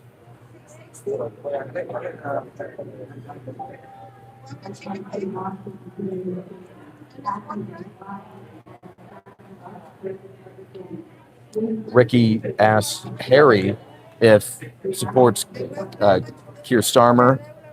Harry says the official name of the United Kingdom of Great Britain and Northern Ireland. Hi. Don't have.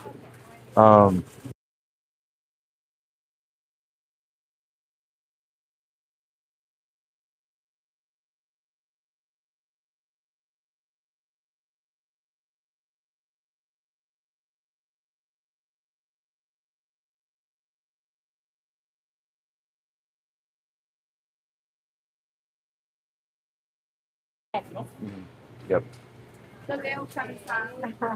And that should be it. Sure. Two. Harry says, no, I think Starmer is an idiot in most cases, but when it comes to the Iran war, I think he's got it.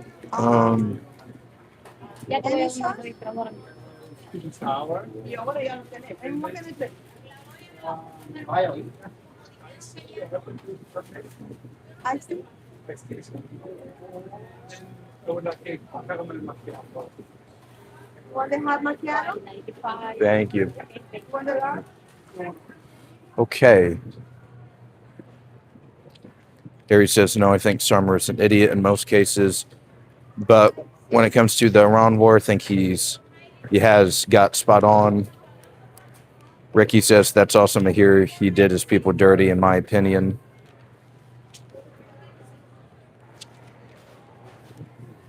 Yeah, lots of mixed views about the prime minister.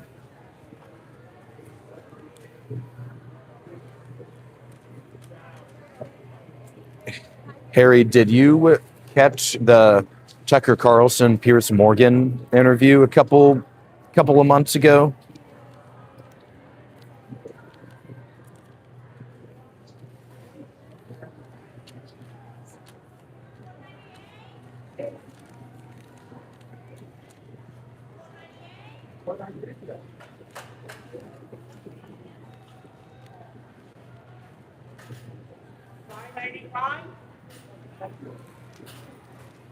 Thank you.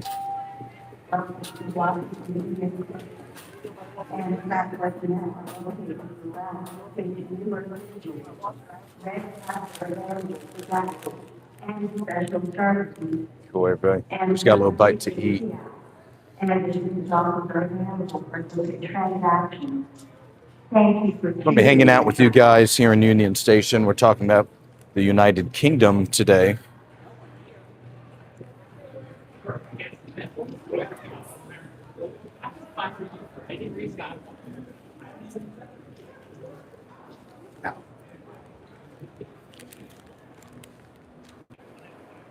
Sorry about that. Yeah, lost the service there for a second again, but we are back, baby.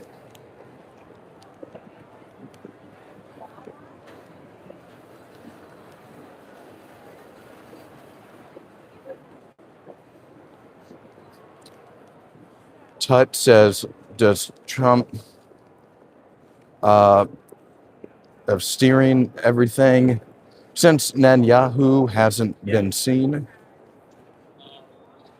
He seems to be more out of focus, lost, disoriented.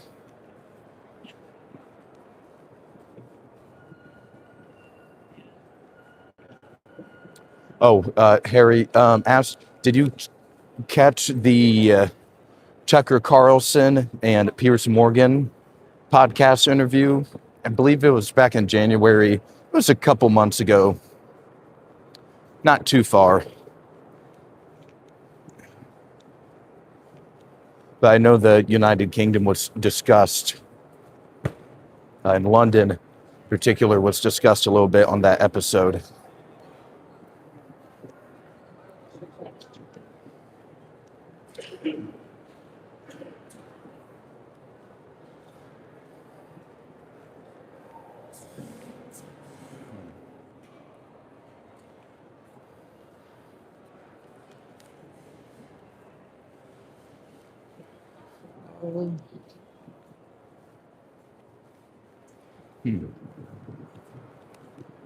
Nowhere to sit there.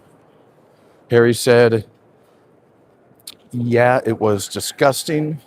He showed a complete lack of knowledge in almost every single topic.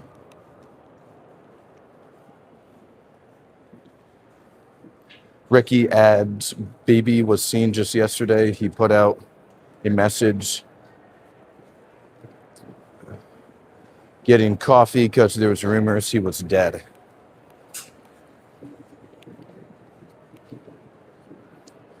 Harry says, like you fail to understand that Serbia was literally committing a genocide in Kosovo, and he thought we shouldn't intervene. Also, it is pretty clear in the NATO treaty that as long as the alliance acts united and the defensive defense of it and others, and can conduct a military activity or an international as he sees fit within the bounds of international law.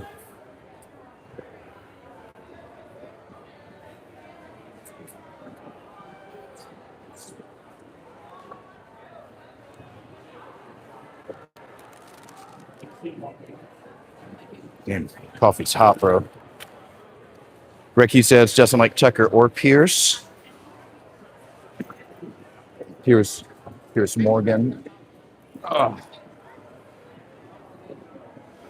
There we go. Chilling out here in Union Station with you guys.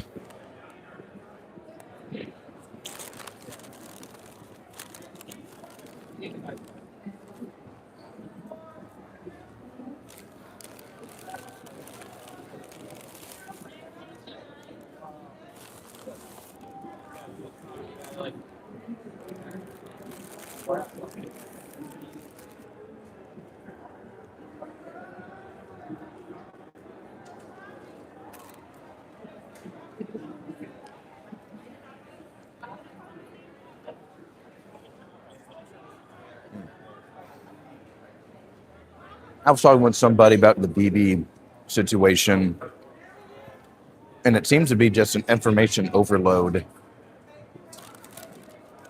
Or at least a lot of it. That just presents so much information to where it's hard to keep track.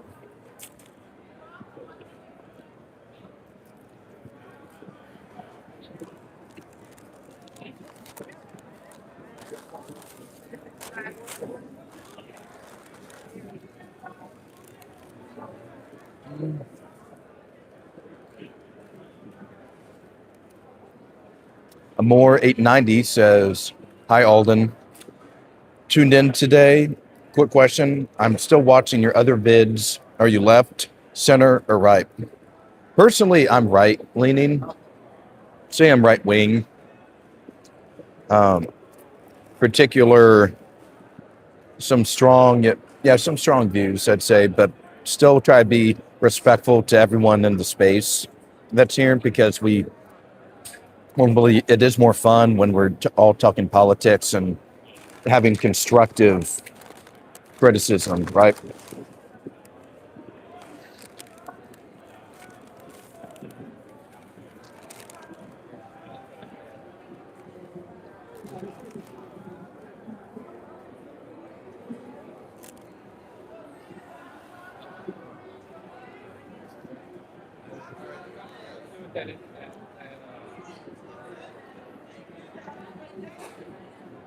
Harry says, I think to really annoy Trump, they should give the next Nobel Peace Prize to USAID and invite the president to collect it on its behalf.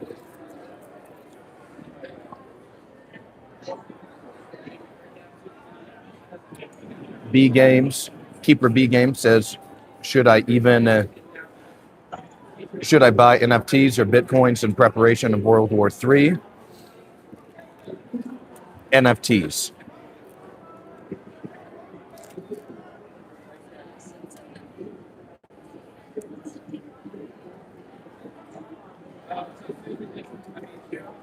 Parker says, what up? What up? I'm back. What's going on, Parker? Welcome back to the chat. Happy to have you here. Ricky Clark says that's not even possible on most of channels here in terms of political discussion. And then Harry says, bye. All right, Harry, very nice to meet you, dude. Thanks for popping in the stream today. Would love to see you next time. Best wishes in the UK, man.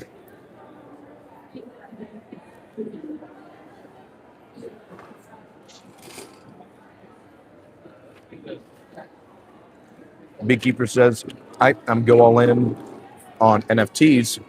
Good choice. Parker says, what we talking about today? We have a couple topics today. So we, to start the stream, we went to James Fishback. He's running for governor of Florida.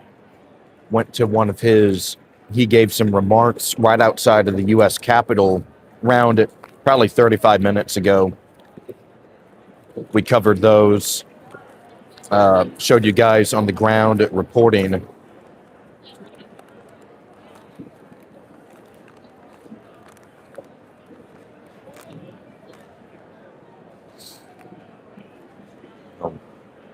We're also talking about Joe Kent's resignation from the counterterrorism group here, or agency here in DC. Also discussing Joe Kent, James Fishback, also talking about the United Kingdom, talking about a wide range of topics today. So would love to hear what your thoughts are. Ricky Clark says, have a great day, Harry. Then Amore 890 says, cool, I figured you are more center right. I'm neutral and am studying personal management, so I have to abide to the constitutions, legislation, etc. Then Wolf 7081 says, there is no war, dude.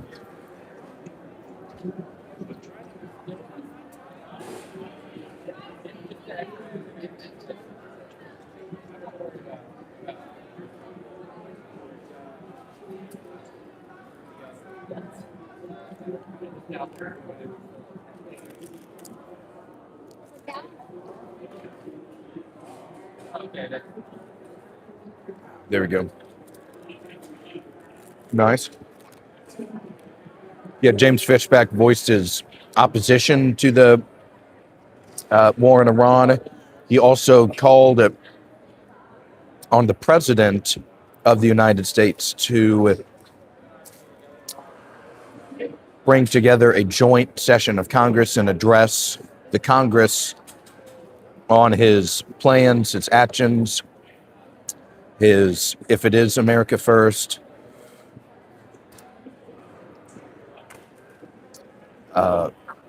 goodness, a couple pigeons around here.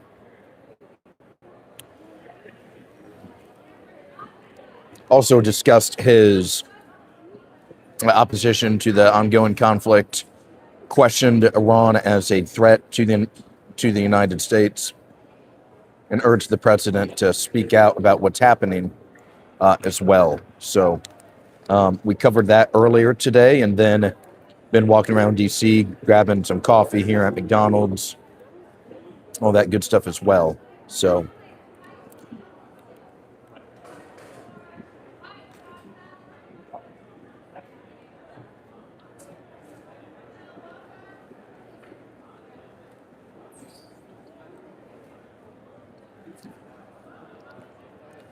Parker, that is correct. Yep.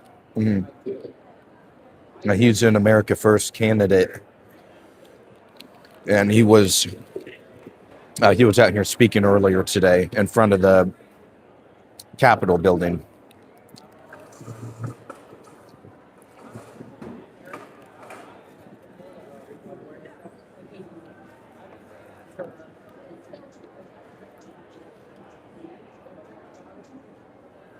Jimmy says it's at Wolf. It's good to see Ireland and the British standing united against the demographic replacement of the Irish and British. You guys did a protest together last year.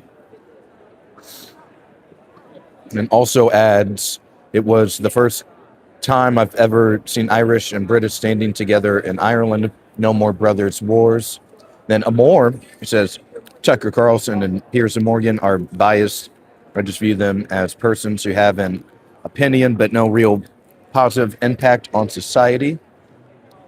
And Ricky Clark agrees with that statement.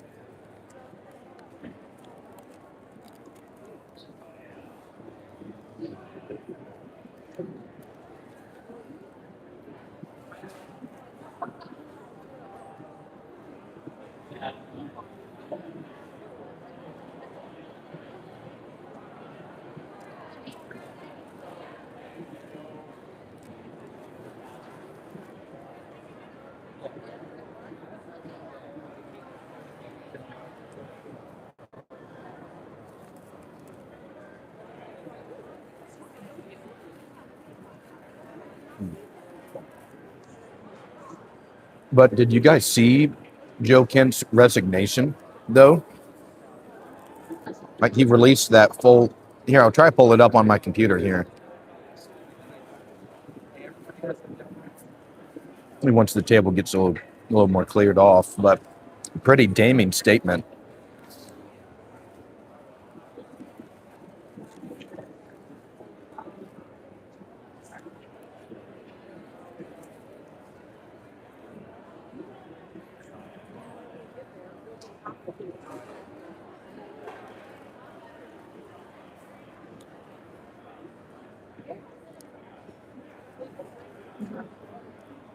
Moore says, I'm observing curiously.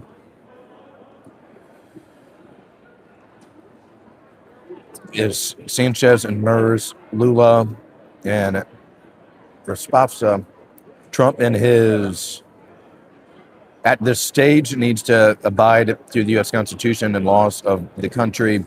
U.S. is in a sad moment in Western civilization. Ricky Clark said, saw some of the resignation letter. Parker adds, what's Joe Kent Steele? What did he do to need to step down? And Doc Mac OG says, we need accountability, and this administration has gutted it.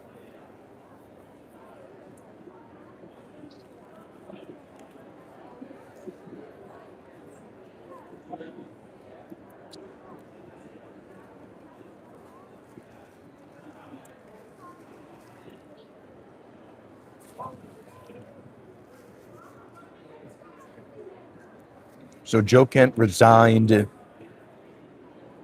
yesterday.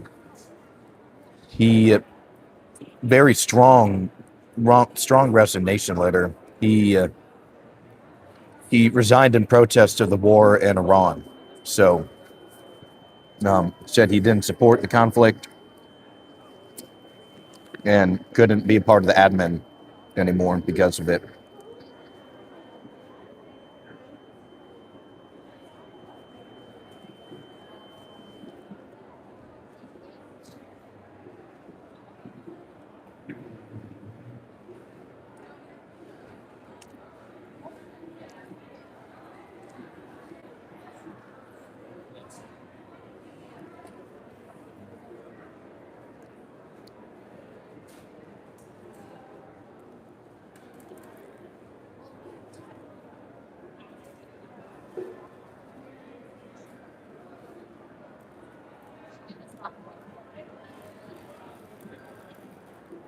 I got a couple of new comments here.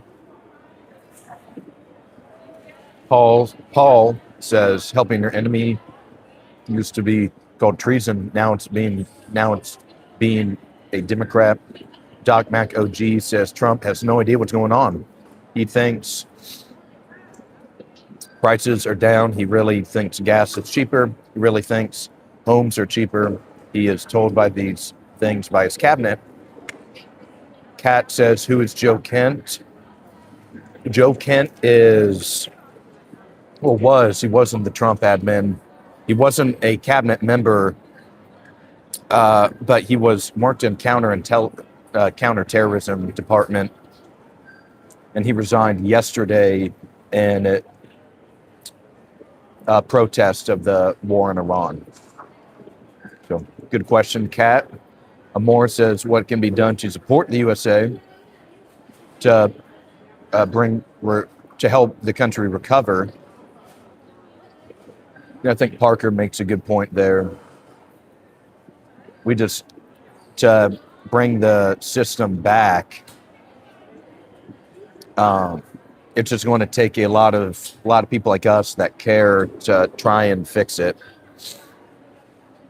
We need to make sure we're involved. We need to make sure we're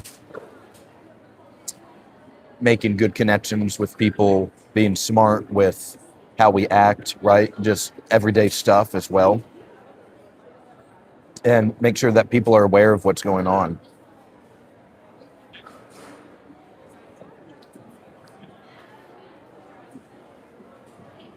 But it needs some big time change, though. And then Doc Mac OG says Trump has no idea what's already read that one. Joe Kent is the former Ranger, Special Operations went to warrant officer school. He's a patriot. And then Busta says NATO has said no to Trump. Right about the trying to unclog the Strait of Hormuz.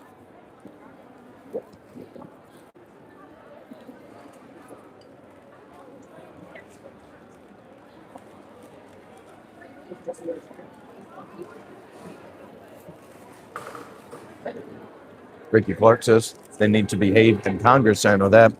Dude, you know it. When I worked in the Senate, you'll just be amazed at how unserious the place is sometimes.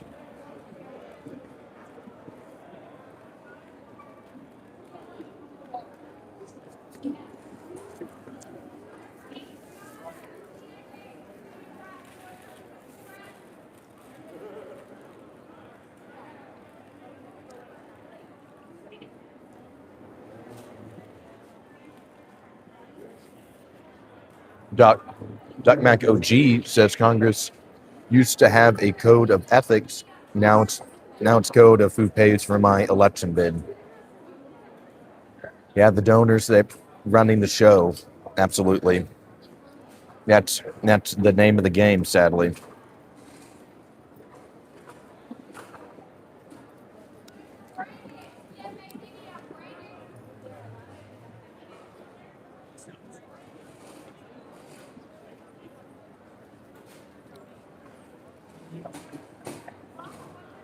Good one though.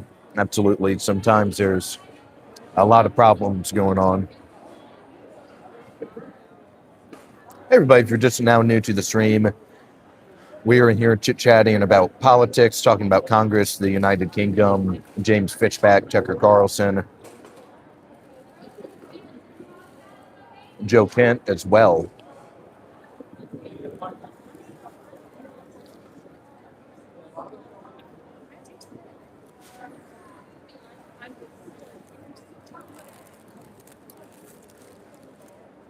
Paul Spice is saying that the left, they're lunatics and not smart people.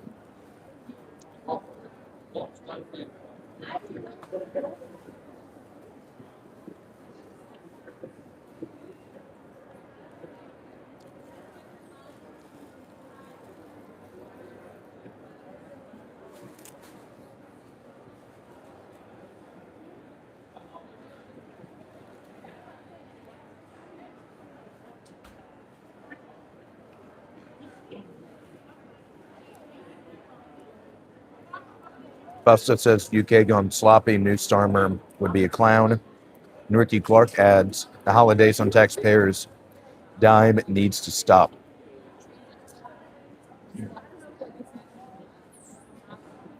It's good versus evil. It's insane. And then Parker says, I feel like if you don't agree with an idea or action Israel does, makes you an anti-Semite, but I feel like that's a cop-out, so they never have to explain themselves.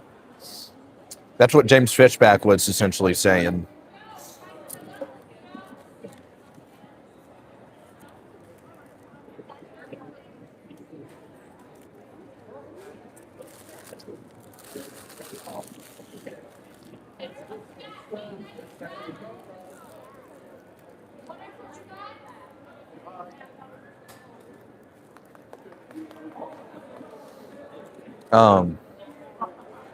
Right, yeah, and it's a way to where essentially they're saying, yeah, if you don't support us, you're an anti-Semite. They're just going to slander your name and try and destroy you if you oppose anything that they want.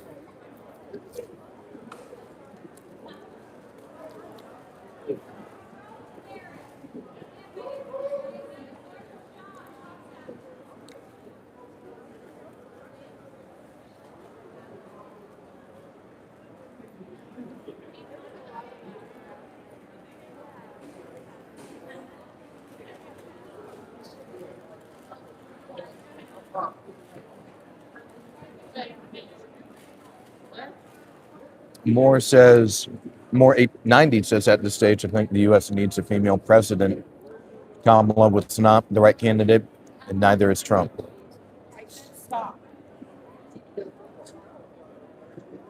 Ricky Clark says, I support Israel. They are our ally. Then Z says that anti-Semite cop-out isn't working anymore, though. Agreed. The anti-Semite cop-out was almost, or it was exactly like the left calling you,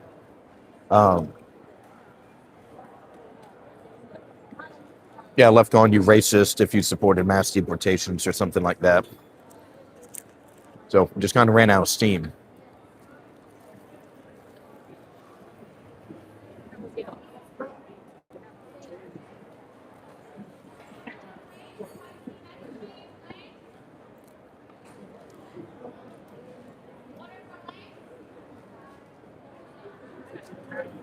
Ricky Clark says, oh Lord, no female, not at this point. And I am a woman on my husband's account, 40-year marriage. Z says, no female president. And Parker says, neither when they called us racist or fascist. Mm-hmm.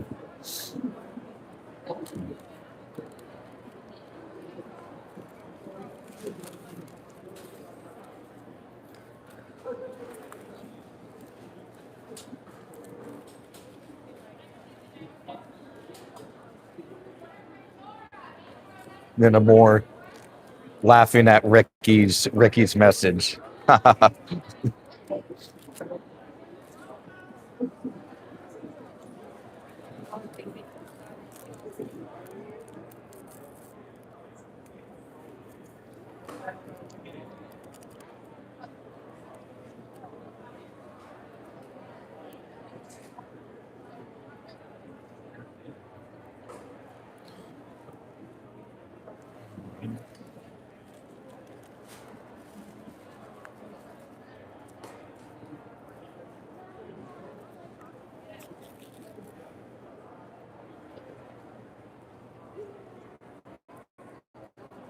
Nice.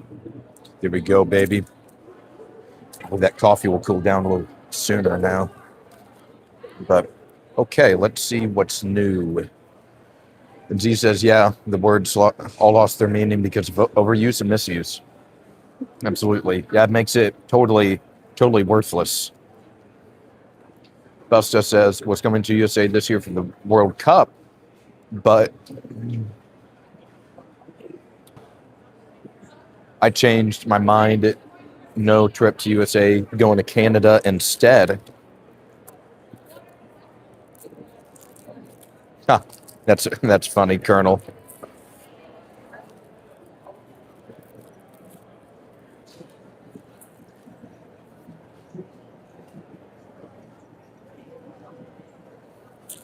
Then Parker adds they hate it, but I think we are more truth seekers now at this point.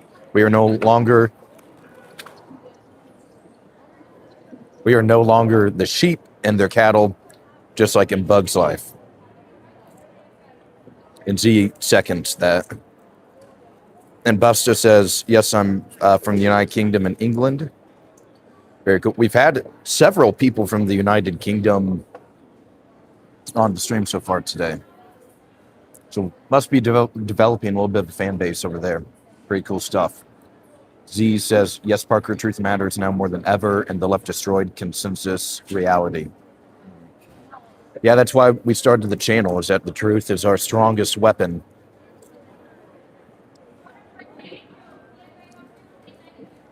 And what are we willing to sacrifice and give up for it, right? You know, the country needs a lot of help right now, and we need to do all we can. We need to connect, awoken more people. So it's not left versus and right anymore. It's right versus wrong in my eyes. Right, which is why I think this channel, we're a lot of excuse me. That's why we have I would say, in terms of people's ideologies, we have a quite diverse channel, honestly.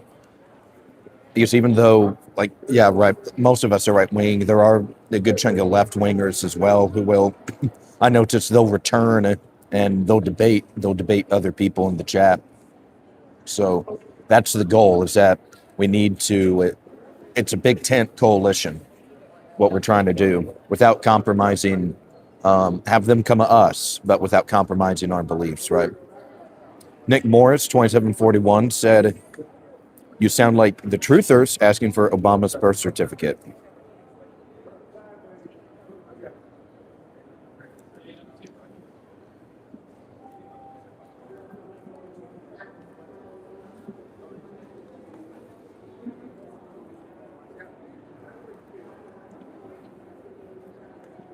Ricky Clark or Busta says a lot of UK citizens will not be going because of Trump to the World Cup.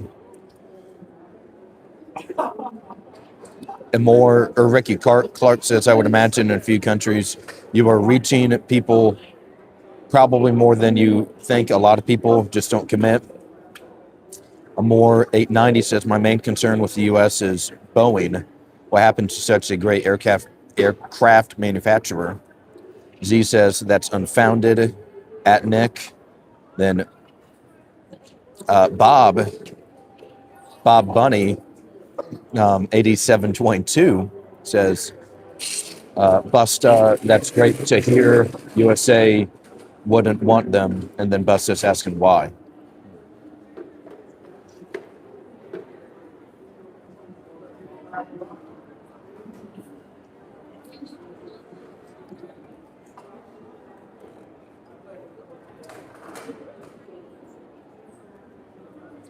Parker says, your main concern, or you care more about planes than people lives. I see how you live. And then Busta saying Bob doesn't know history or know his history. I think the question that Amor was maybe trying to allude to is, we saw with all the crashes, right? I believe Malaysian Airlines 390, wasn't that the plane that disappeared or whatever?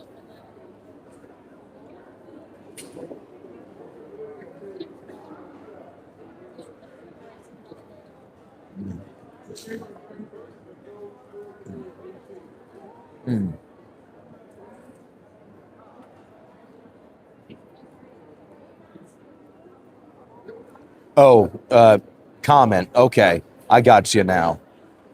I understand what you mean, Ricky. Yeah, there's people in and out of these streams all the time. So we're getting viewers. Like 2 days ago, we had 6,500 viewers on the stream, in and out. So we're definitely getting outreach. That's for certain. The channel, we're attracting new people to it. Like last night, and I'm trying to get in real life connections as well. Like for St. Patrick's Day, I went out to the pub last night after work and got 16 new subscribers. So I was wheeling and dealing all night. So we're definitely expanding.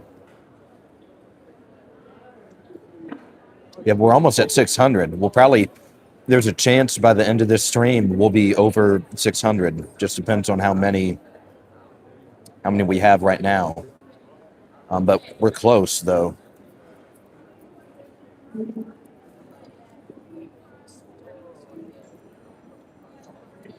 Parker says history will repeat itself. Busta says still haven't found that missing plane, and that happy to be on the stream. Thank you, man. Yeah, glad to have you here. Amor says proud of you. Thumbs up. Smiley emoji. Thank you very much. Making me blush a little bit too. Ricky Clark says, you are the only one on the opposite side I can actually talk with. It's admirable. Admirable, let me tell you. Thank you very much. Yeah, love talking to everyone. Left, right, center, far right, far left. Try to have some kind of discussion with everybody. we want a big tent coalition. So always happy to chat politics with everybody. Try to do the best I can. Busta says, I need more common sense stream like yourself, and cheers. Thank you, dude. Appreciate you. Then Paul says, I identify as non-binary, hashtag non-binary. Parker says, how can we trust Israel telling us what Iran said and does? They are more focused on leveling Gaza. Ricky Clark says, well, you're doing it. Awesome, dude. Yeah, they definitely want...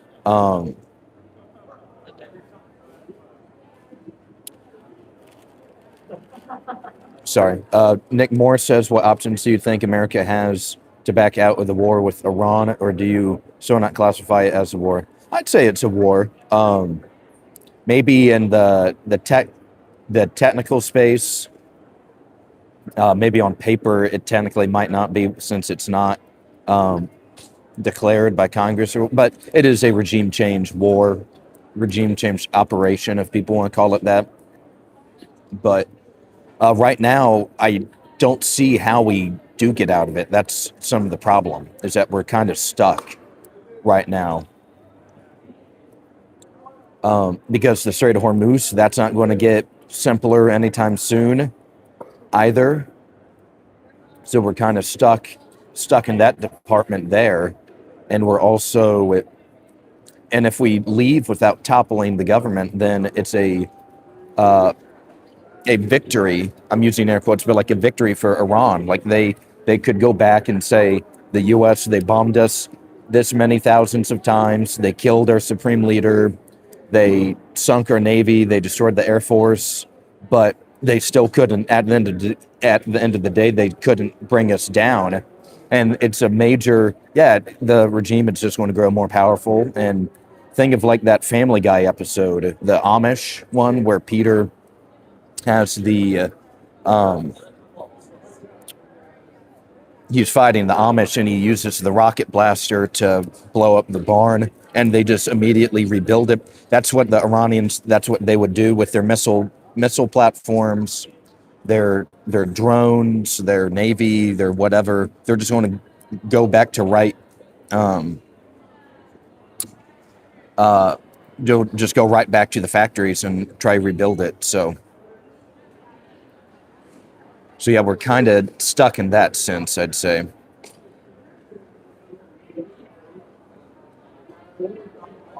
So hopefully that answers your question, Nick. Good question, though. Parker Whitaker says, how can we trust Israel telling us what Iran said and does? Yeah, they definitely want, they want to remove any, I think that's why they recognize Somaliland around Christmas of this last calendar year, is maybe that's where they'll try and deport some of the Gazans to, is what I'm thinking. Because they want all of it.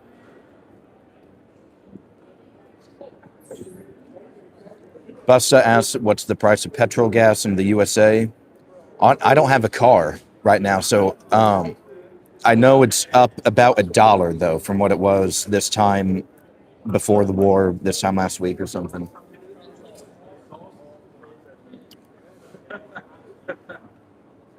Ricky Clark says, got to go. All right, well, have a great rest of your day, Ricky. Wonderful to see you again. Gotti says, American said, I'll show you how Iran shit. Busta says it's $108 a barrel.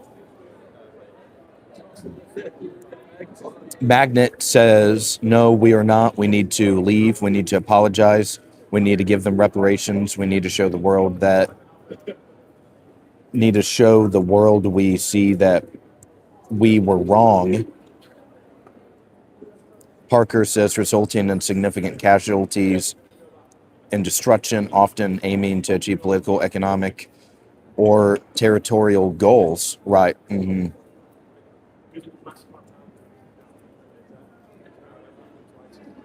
Right. Mm-hmm.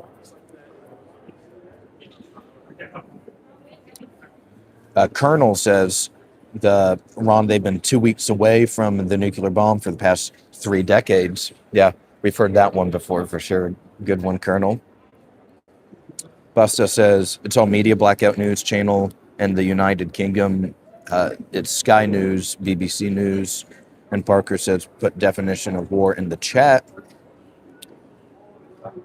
Busta says people, right, yeah, so the Mohammed Mossadegh overthrew him, the prime minister of Iran.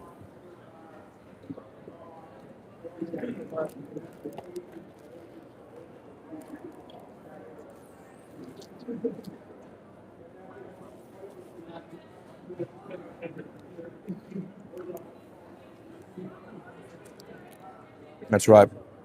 The last Shah was cooperative with Western demands and desires.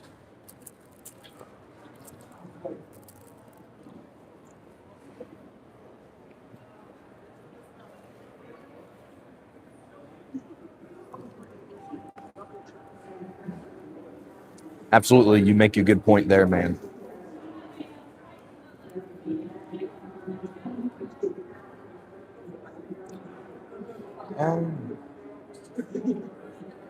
Hey everybody, if you're just now joining the stream, would love if you gave the video a like and hit that subscribe button. We're approaching 600 subscribers now, and just this time last week we were just a little over 400. So we're definitely growing our audience, growing our reach each and every day. So would love to have you in the Awoken camp. And tonight we're going to be talking about sports gambling for March Madness and all of the other NIL laws for Congress. Parker says America hasn't been the same since 1913, as in 14 was World War I, and anyone with money and power still has that power today, just passed down generation to generation. Busta says was United Kingdom, because the United Kingdom asked the USA for help in 1959 because of oil. Right, yeah, Iran, they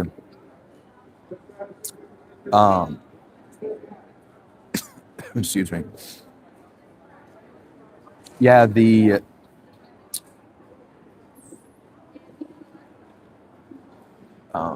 nationalized their oil, and the West did not like that.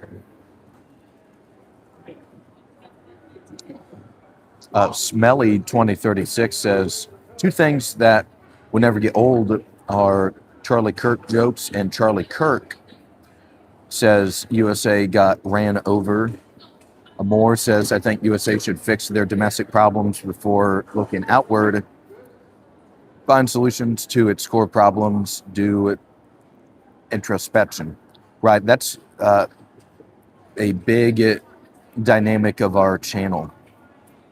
We are America first. We want to put our people and our family and our community first above anything else, right?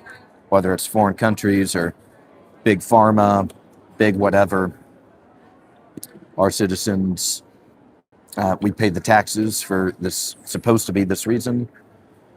So we need to make sure that everyone in our camp is doing well. Parker with a question. What do you think about Candace Owens, or Candace Owens, maybe? Do you mean the podcaster, that new Charlie Kirk?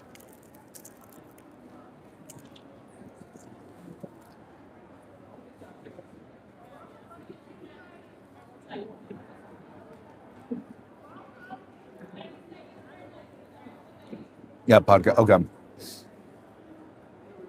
I think so. Candace Owens, I listen to her stuff sometimes, not as much as I used to, just because I've been trying to put more time into this, honestly. But it just kind of seems like that. It's a good way to say it. That it's just not really. I'm not sure. I understand wanting, to be involved in the Kirk situation, right? To try and get as much transparency and the facts when it comes to that, I think that's perfectly fine. However, he passed away 6 or so months ago now, and I'm just not really sure what else there kind of is. You know what I mean? Like, I watched the first episode on her new little series about Erica Kirk. Seemed to be some interesting stuff, but do I trust his wife, Erica Kirk? I don't know her all that well. Didn't know her before Charlie passed away. There's some stuff that's a little suspicious, right? But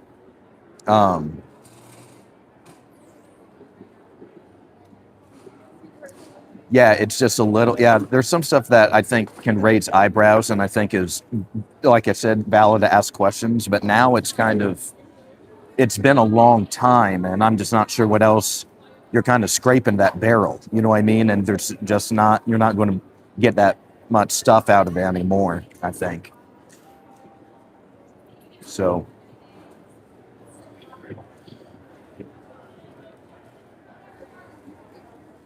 Z says, is she? Yeah, man. Mm-hmm. That's been her thing. She hasn't. That's what it's been every single day since he passed away, I believe. It also adds, at this point, it's just a grift to appease conspiracy lunatics. Yeah, I think it is up to a point too, because the stuff about like the Egyptian planes or a lot of the stuff that she has simply said has not came to fruition, honestly. Even with the Bill Ackman stuff, and other key details just aren't materializing for her. And think about Charlie Kirk, yeah, big. Maybe one day he could have been a kingmaker in GOP politics, especially with his organization. And I would say he was aware of the shifting political winds, so he knew how to try to keep a big tent coalition together. But just think about all of that effort it would take to, let's say if people believe Israel killed Charlie Kirk, let's just go with that for a second. Wouldn't you want like a head of state, or somebody a little more with immediate direct power, I'd say. So I think it's just a lot of conspiracy stuff. While again, asking questions is fine, it's just a little much, I think, right now. But I know that they were personally, I knew they were friends for years, and I couldn't imagine losing somebody like that in my life in that way. So it would probably change me a little bit too if that happened. So Busta says, yeah, Candace is a yapper, correct. Assume one says what they should do.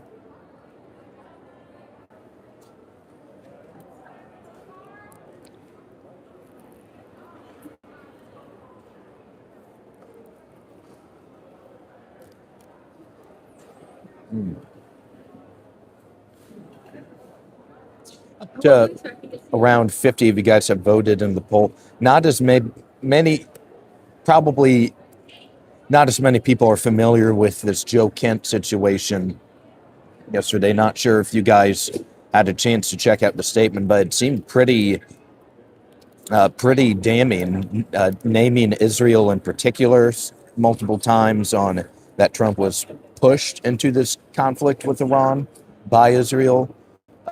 In protest of the war. So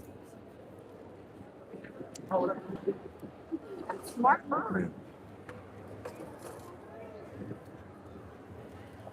oh, there it is. Yeah, there we go. Lost you for a second. We should be back now, though. Parker says, I feel like he's held power with the younger generation, and he saw that as bad, so they had to get rid of him.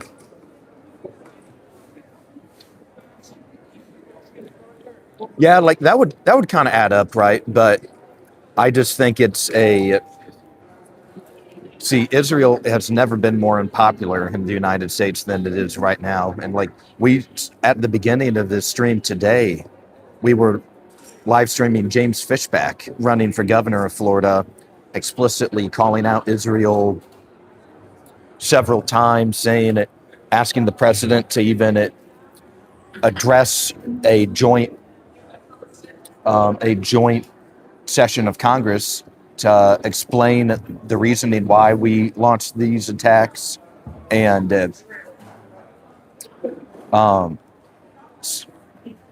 and demanded that the president explain how it's putting America first.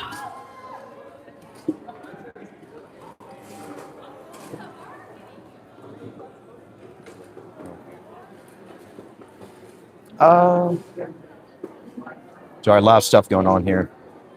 Nick Morris says he should have resigned. He's been leaning towards conspiracies for weeks.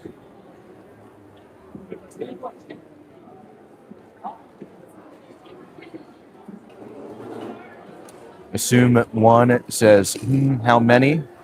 And Israel, or Busta says, always been Israel and United Kingdom. Nick Morris adds, it's just been a blame game. You looking for somebody to pop the responsibility for these actions rather than owning up to your own wants and strategy. Message went away. But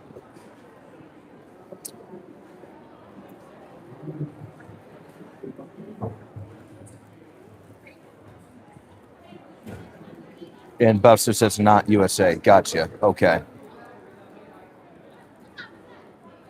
Chick-fil-A line is long. Look at all these people. It goes from here all the way back. So a lot of people out here today getting some Chick-fil-A.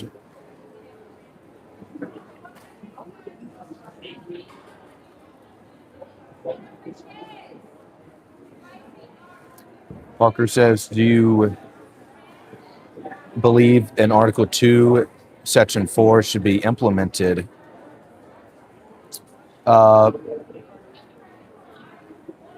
Let's find out. Let's that I'm not too sure on, Parker, actually.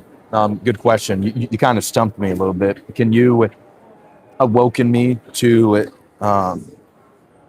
that section? Maybe I know it, I just can't remember it on top of my head. And Nick Moore says, yes, I misspelled something. And Assume One says, wait, did you just said Israel went to United Kingdom? I don't believe not in particular. Parker says, they want God's chicken. You know it. Man, it is some good food. Busta says, do they celebrate Boston Tea Party in the USA?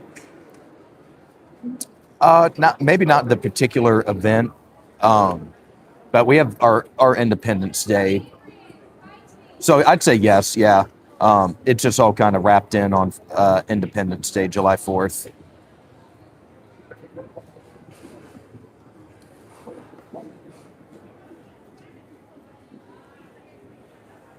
Hey everybody, just a little reminder, if you're new to the stream and enjoying this conversation, would love if you gave the video a like and you hit that subscribe button. That's a phenomenal way in which you can support the channel. We definitely want you back for future streams. Would love to have you back soon and next time we stream, because it's been a lot of fun getting to know you guys this week. These last couple of weeks in particular, we're approaching 600 subs, so we're getting there quickly. We were at 390 last week, so we've exploded in the last couple of days in terms of support. So thank you for being here. Thank you for chatting with me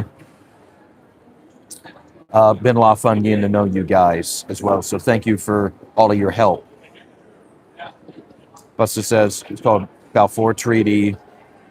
Thank you from Office for Specified Misconduct.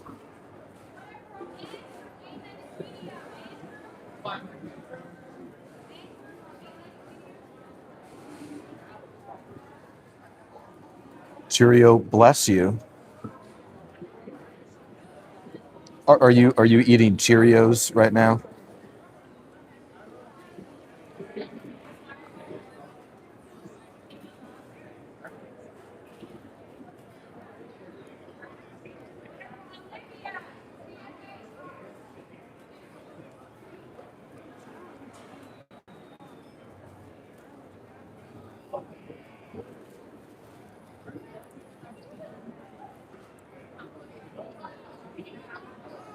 Gotcha.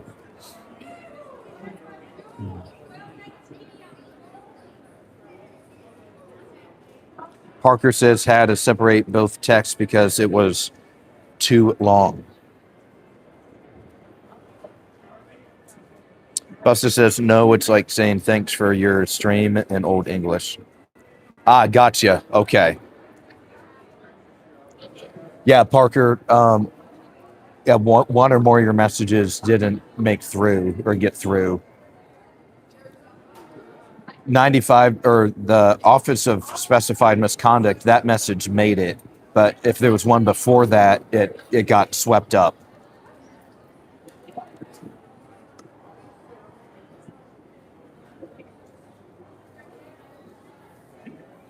Ugh.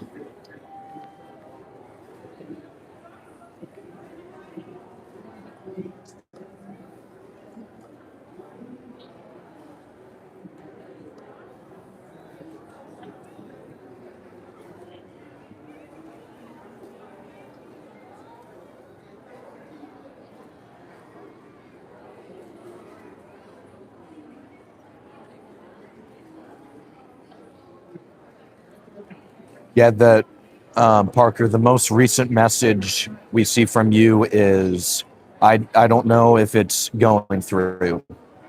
So I think if you try it again, I think it stuck.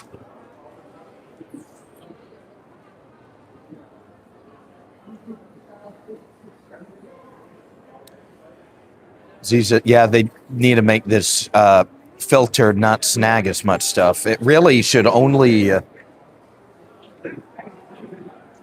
snag stuff that like calls for violence or incredibly extreme circumstances.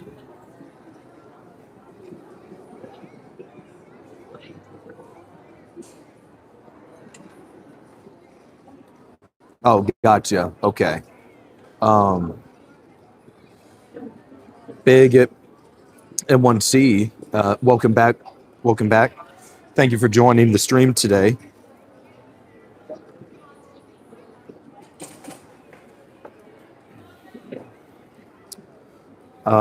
So impeachment. I don't know if he'll be impeached. If now, once the Democrats gain the House majority, he'll probably be impeached. But will he be removed by the Senate? I'm doubtful. Because there's what, 50, the Republicans still have a majority, and even if they lose the majority, Republicans, every Democrat plus about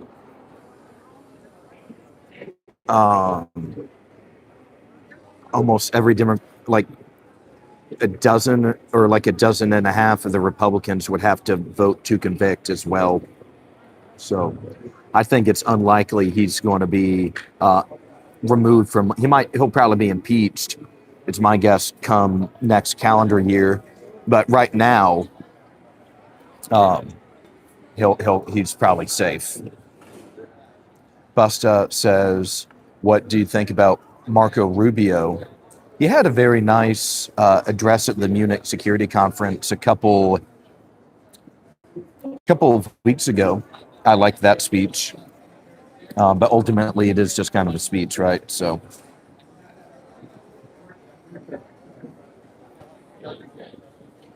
But Marco seems to be really smart guy, but maybe some trust issues in some aspects as well.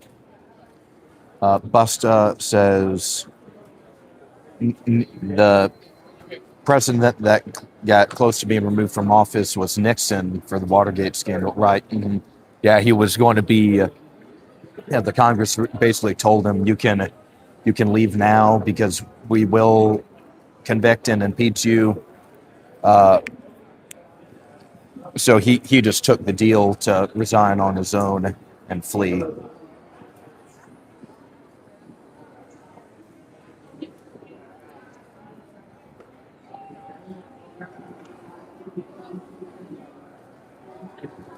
Yeah, I agree. Yeah, it's very, very unlikely that he'll be removed from office. MC1, Ivanka Trump for president. A lot of people saying that. Z says, but he's fumbled the bag in a big way. Busta says Trump should do the same. LOL.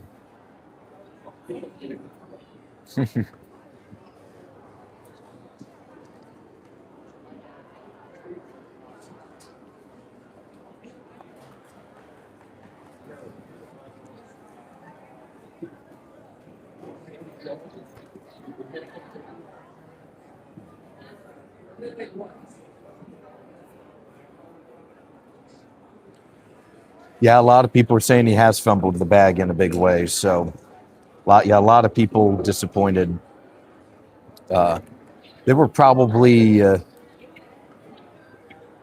50 people in and out at the James Fishback event that we went to earlier today. Oh, and I mentioned this during the stream then, but if you look into if you watch the Texas primary preview a couple of weeks ago with my buddy Nathan. Nathan was one of the reporters at the Fishback event today that asked a question to James. So you can kind of see how the city, my friends that I bring on the show, how they can connect into events and the DC political lifestyle here. So yeah, I definitely bring on people that are serious and that can help us learn.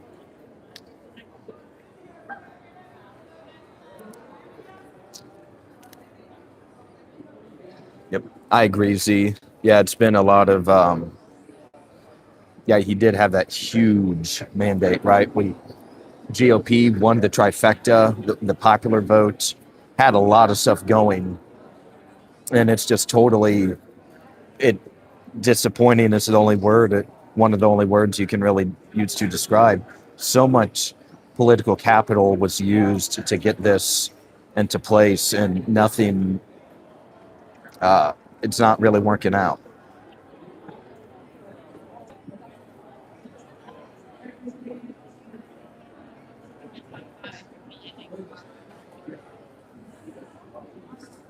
Yeah, such a big opportunity as well, man, and it's just not there right now.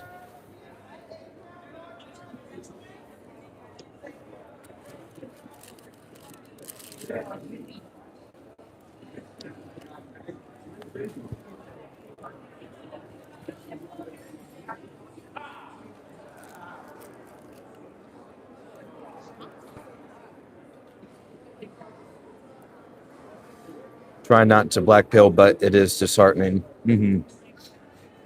Yeah, I'd say I've definitely have some of the lowest amount of faith I've had probably ever in my political career right now.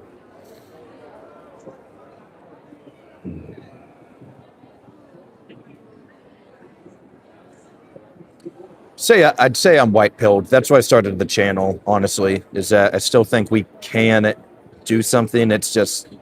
It's discouraging a lot of times. But we're building a good little community of people that also can understand what's happening too. So that's the whole goal and design, is that this is somewhere where we can essentially discuss, chat, strategize, whatever we need to do to try and help our country.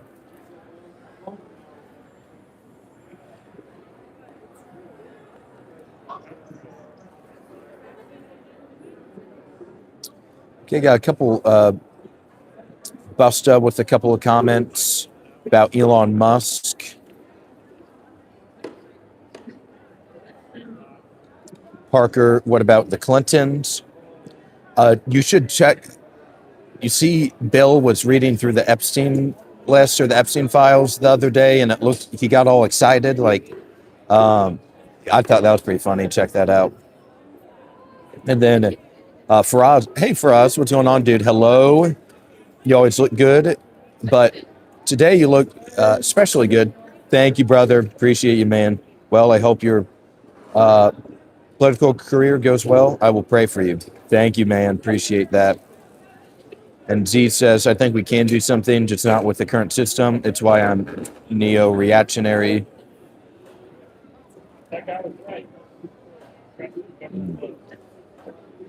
That's right, Parker. Yep. Yeah, it's like, yeah, almost like going through a school yearbook or something, and he thought of a good memory back. It's just so creepy, all this stuff. And just think, this operation, this island, was going on for years and years and years.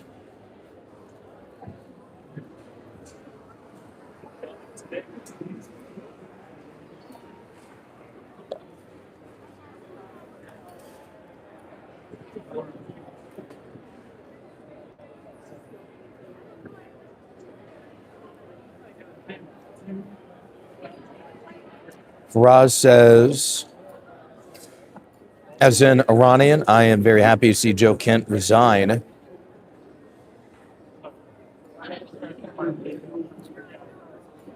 It shows that people have dignity and shows a great character. I wish my own diaspora was like that and did not betray the nation of Iran. And Sam, welcome back, Sam. Thank you for joining the stream today, brother. Just your thoughts on Joe resigning. I saw the statement and pretty wild. Yeah, it seemed he called out Israel by name and said the president was pressured in because of them. And so it seemed to be pretty explicit with his reasoning. So some interesting stuff there. And like, I will say that's, at least up to this point, it's the biggest public defection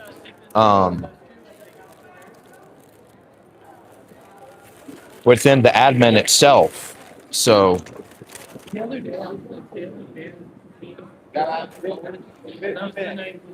maybe there's a domino effect with this. I'm not sure, but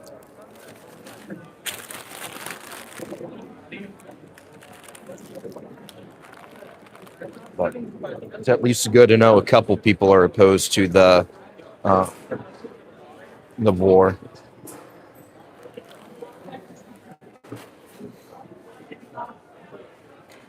Z says, are you familiar with Macaulay? Excuse me. All right, I got all my stuff. Are you familiar with Macaulay Mushgin, the island up is still running? Was not aware of that name. I'll have to check it out though, or research that. Sam says some say Trump will fire Gabbard next. May happen. Yeah, she's been awfully quiet, even really during the entire term, right? So wouldn't surprise me at this rate if she is axed out of the admin.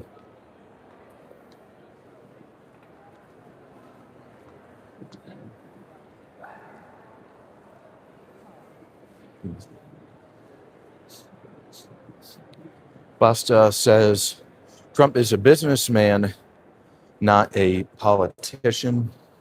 So Interesting. Okay. The founder of a major crypto protocol called that he warned that the deep state was after him and then drowned it a day later. Yeah, that's not suspicious at all. And Night Signal Collective asks, who are you? Trump is a Nepo baby. Hello, my name is Aulden S. Started this channel a couple months ago. Walk around DC a lot, talk politics with you guys over a wide variety of topics. We have a lot of people that I'd say the channel were made up of people that some of them are politically minded, interested in politics, or they like watching DC. They like when I go to a bunch of the buildings. And also on usually mostly Tuesdays and Wednesday nights, we have like a Tucker Carlson style show where it's more me kind of monologuing about a topic or an issue. So love if you give the video a like and hit that subscribe button as well.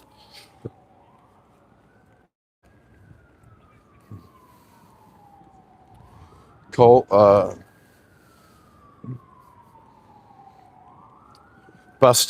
yes, yep, Union Station, the train station. You can take off from Amtrak, Union Station, the standard metro, get around the city. There's taxi. There's the bus too. You can take a Greyhound bus, get out of the city. Lots of ways. Union Station is a big transport hub.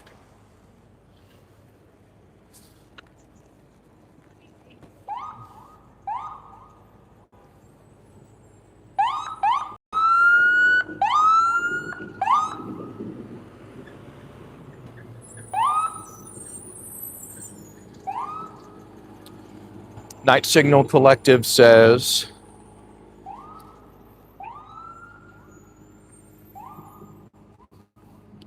I like to troll people for fun when I'm bored, but I am into this channel. I will try not to troll here, but if I do, just ask me to rein it in. And I'll do so for this channel. I love what you're doing. Thanks, bro. I appreciate those kind words. I'm glad you enjoyed the content. Glad you enjoyed some of the discussion. Would love to have you around, man.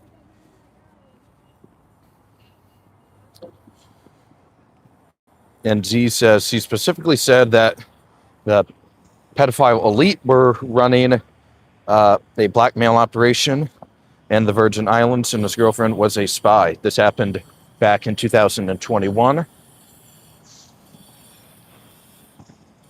Sam says, do you know Matthew Van Dyke? Name does not recognize. Do not recognize that name. Nurse Rod says, hey, Aulden, I love your stream too. Thanks, dude. Welcome. Thank you for joining the stream today, Nurse Rod. Always nice to see you, man. Appreciate you being here all the time. Nurse Rod's been here a little while. Been an early subscriber. Really, all of you guys are all early subscribers, I'd say, because we're going to just keep ascending. So we're going to keep going. We're approaching 600, which just a couple days ago, really, we were right on the cusp of trying to get 400. So the channel is exploding with support here over the last week. Last night for St. Patrick's Day, I went out with some buddies, had a beer, and I was able to, in real life, convert 16 subscribers to subscribe to the channel. So I was on fire last night. So I'm also looking to expand our reach, even when I'm not streaming. So.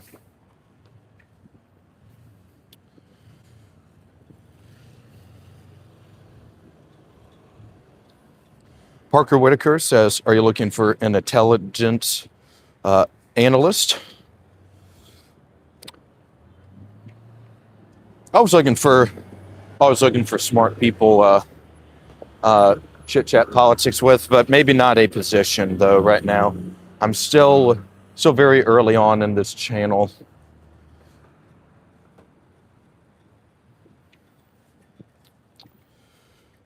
Deuce says Joe Kent is a nice guy.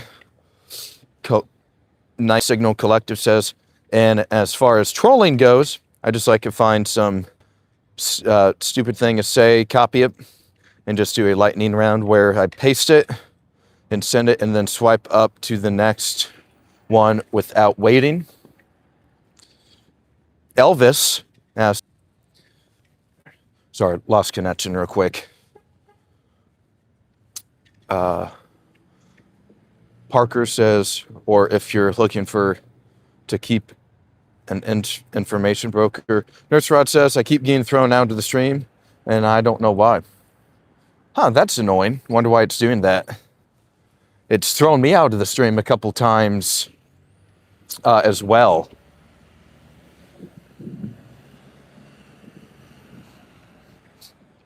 Maybe I just need to find somewhere to sit down again. Maybe we'll sit down in front of the Capitol, chill at the Capitol. Sam says Open Society Foundation versus Heritage.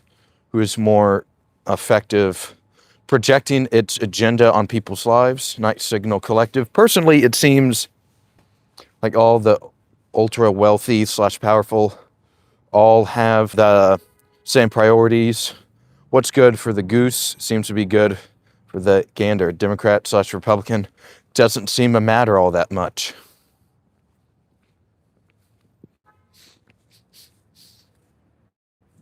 Other kids go to...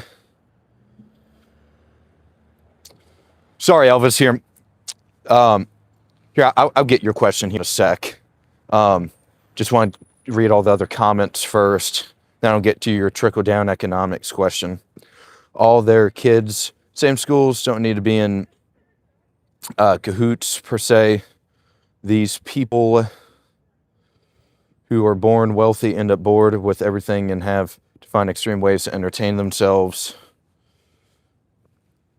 Okay, so let's respond to Elvis, Mr. Presley's question here. So in terms when it comes to the trickle down economic, it just, like the people, by the time it's supposed to trickle down, just really never materializes, right? Even like the tax cuts, or I should say extension of the tax cuts in the big beautiful bill last June. I don't know. I don't know a whole lot of people that got a ton of money from that.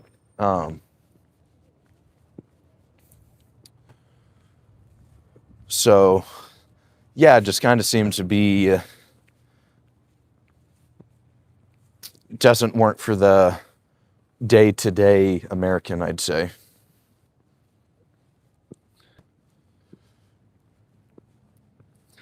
You definitely don't want like big government, but at the same time, it's just not really working out for us. What are your thoughts on some of it, Elvis, or trickle down economics? Parker Whitaker says, our nurse got thrown out again. Parker says, do you need an intelligence analyst? I can find research for you while you're busy and find info with sources for you. Dude, that would sound great.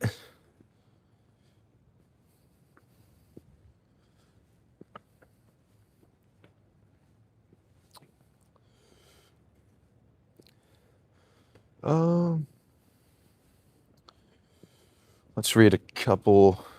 So Z is talking with Parker. Same ass thoughts on the America Party of Elon Musk. Not a whole lot to say about it. It's very, with the Verger's law, excuse me. I believe it's how you pronounce his name. I think his full name was Maurice de Verger, a political scientist. And in our electoral system, we have first passed the post voting, which is like the plurality of the votes, or most votes wins, or 50% plus one of total votes, and basically says even if we did have more parties, it would just coalesce around two, because people won't want to feel like their vote isn't going to matter. So they always go back to one of the two main parties to try to stop the party they may view as worse. So maybe he has a good idea, but it's just very unlikely that it will probably be much of an impact come November or next time. So Elvis says, now this guy gets it. Found Neo, yep. Zach Scott says there are no small government Republicans anymore. Elvis says thinking the same thing. Busta says Trump sent 5,000 soldiers. Do you reckon there will be a ground invasion of Iran? Might be heading that way.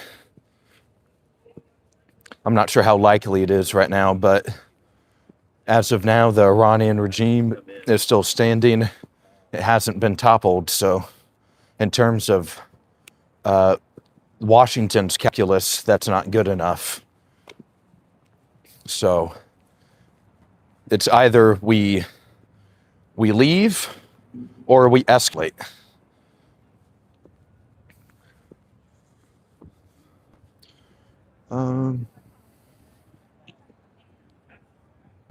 Parker says, you're acting like I want money. I just want to spread the truth to everyone. Information is power, and let everyone get some of it. Oh, no, I mean, yeah, it's not a money thing and like, I'd love if you wanted to help out. I definitely wouldn't say no to that by any means. Yeah, I think that would be awesome, though. Nurse Rod, trickle down economics is billionaires pissing on your head. The Bird Bard says, those glasses look like they belong on my auntie who spends all day at the casino. Ha, funny. Parker says, doesn't look like Mr. Smith. Elvis agrees with the Nurse Rod. Everybody, we are heading to the U.S. Capitol here, though. Going to be taking your questions in front of the Capitol. Nice, yeah, have a nice little view with you guys.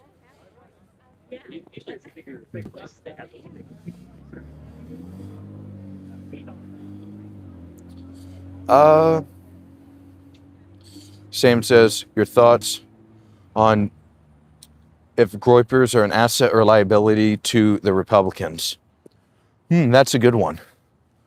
I'd say right now it's probably, just from an electoral perspective, a disadvantage for the GOP, because if the Groypers are going to vote Democrat for Congress in 26, that just generally weakens the GOP.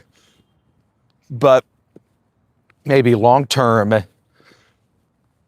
the GOP is forced to adopt some more of their policy views, which one could argue, there's an argument on if it makes it better or worse for the party. So, good question, though.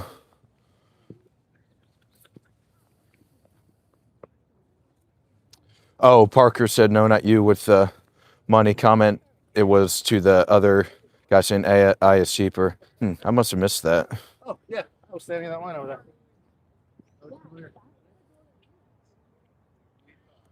Here. Gotcha. Groypers are liberals. They just don't realize it yet. Busta says beautiful buildings. Architecture is absolutely gorgeous here. Z says Nick thinks accelerationism means burning everything down to get your way, which is incredibly flawed. Jeff says, does anyone honestly think we don't have a total uniparty? Good point. Jeff, absolutely. Hey everybody, we are approaching the U.S. Capitol, though. We'll be hanging out with you guys, taking your questions over here. So would love, if you're new to the channel, please hit that like button, subscribe to the channel. We are rapidly approaching 600 subscribers last time I looked.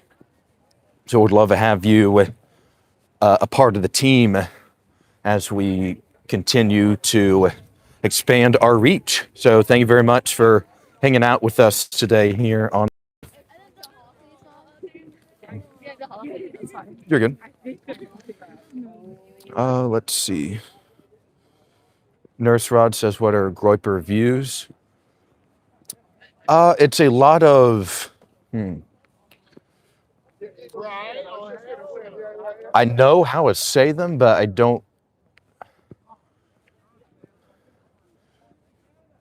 Maybe someone can explain it a little better.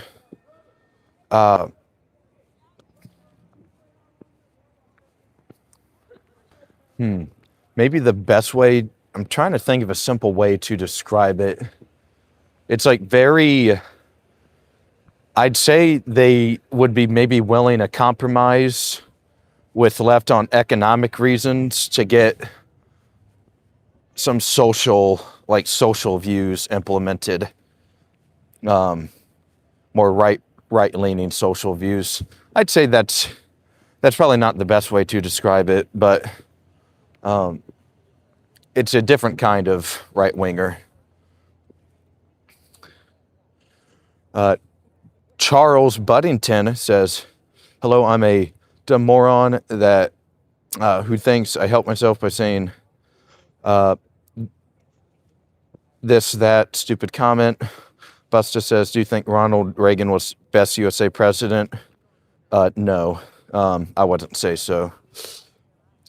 Parker says, do you support local businesses or big corporations? Try to do what I can. Especially in DC, there are some, you can tell, like neighborhood coffee shops.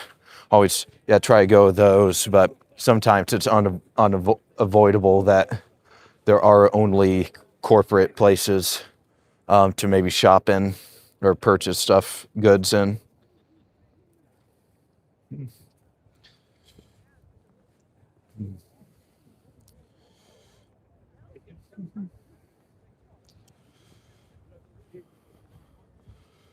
Yeah.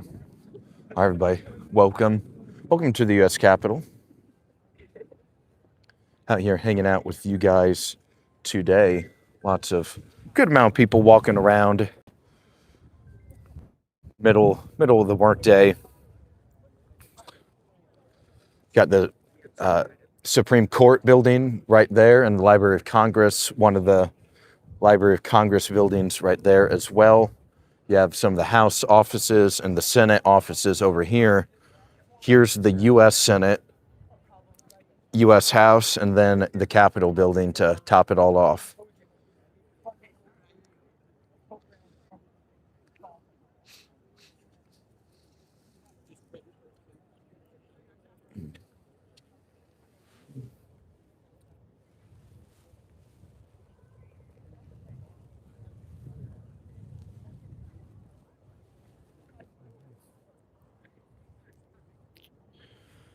Lucifer says, bro should do a Jan 6 reenactment like the Civil War reenactors do. Parker says, do you like the Truman Show? Jim Carrey. Can't say I dislike it. I just haven't really gone around watching it before. Busta says, wow.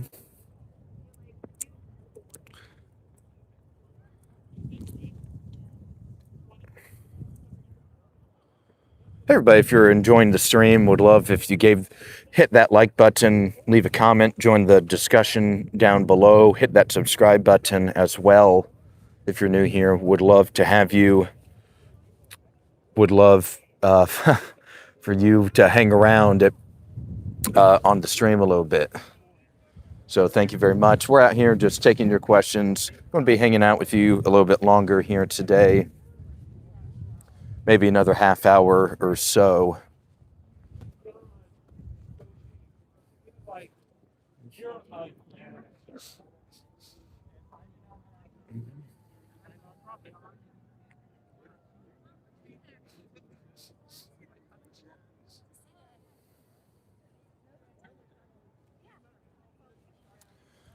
So cool stuff out here in DC today. Enjoying the conversation with you guys.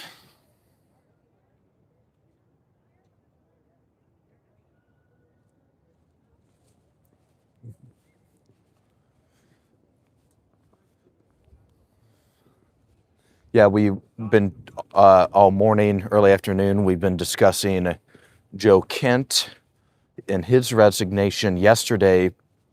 Pretty big one. Kind of felt like some shock waves for sure there.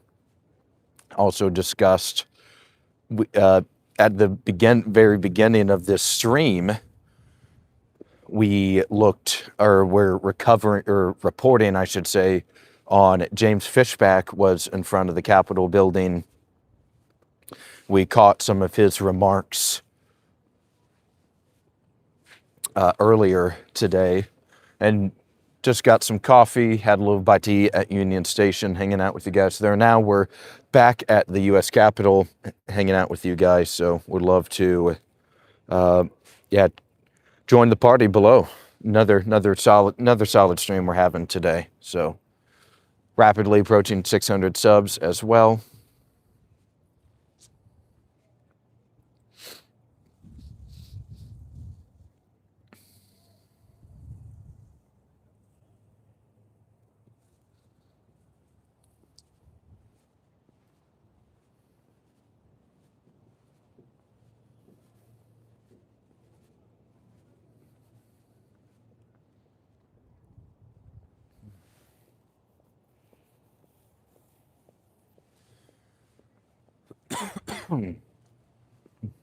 Excuse me, everybody.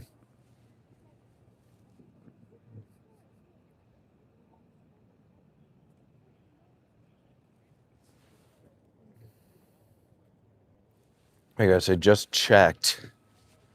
We're at 597 subs. So we're 3 away from 600. So awesome there. Parker and Busta having a little conversation about hometown, the Truman Show. What do you like about mutual combat? And Busta asked what time. It's 2:38 in the afternoon. So a little past 2:30.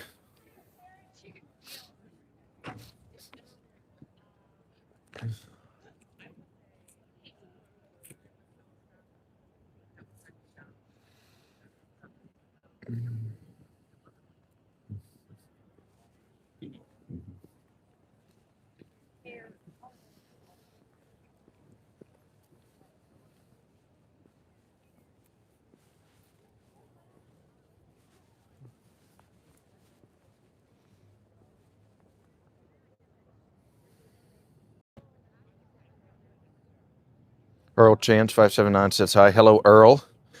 Welcome to the stream today. Thank you for popping in. Would love if you have any political questions or chats, feel free to send them. We're here. Our channel, we talk politics all the time. We chit chat with you, get to know you. So happy to have you here, man. Cool. It's 18:38 here in the evening. Okay. So yeah, you guys would be 4 hours ahead than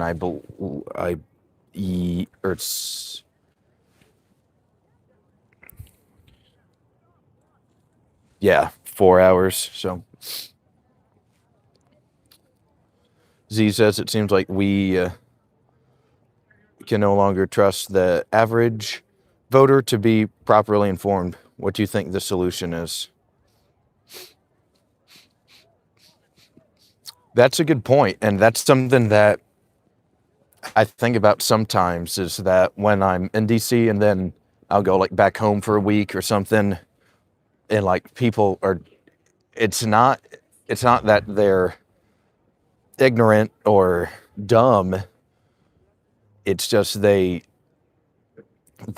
everyday lives keep them stuck in a bunch of crap that doesn't really matter, or they're barely making it, so they just don't have the time. You know what I mean? Like, there's a combination of circumstances that makes it difficult for some people, I'm sure, to really be informed and involved. But then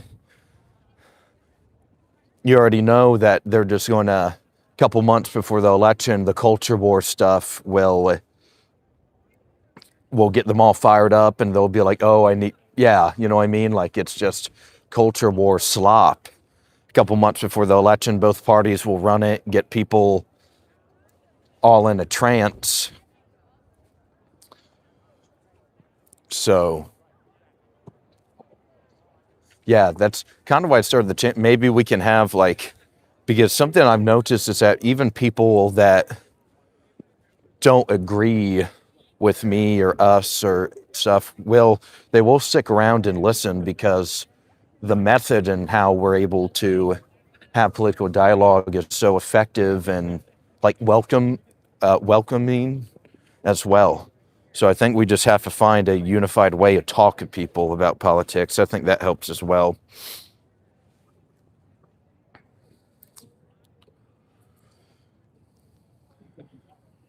Sam says, bro, how do you earn? Getting there. So we're getting the watch hours goal is ticking up each and every day. The more time people are on the videos, on the live stream, the better. So like a couple days ago for the stream, we got like 97 hours of watch time on Monday, I believe it was, just off of that one stream alone. So that's huge.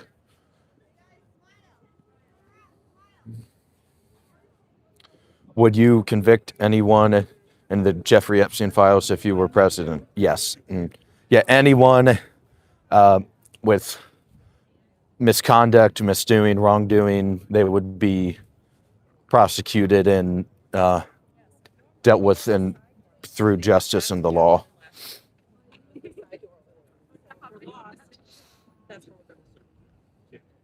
Buster says, at least in USA, got freedom of speech. Here in United Kingdom, people are getting arrested. Yeah, that seems to be happening a little bit. Parker says, you got my vote. Thanks, Parker. You're awesome, dude.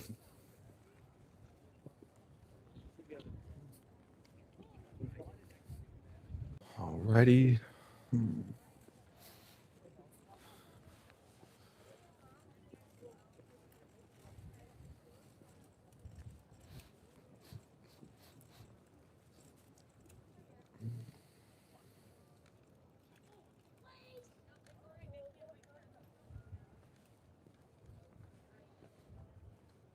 Getting digital ID, and then Z says the problem with the Epstein files is people think being mentioned in them immediately makes someone guilty of the most heinous crimes imaginable.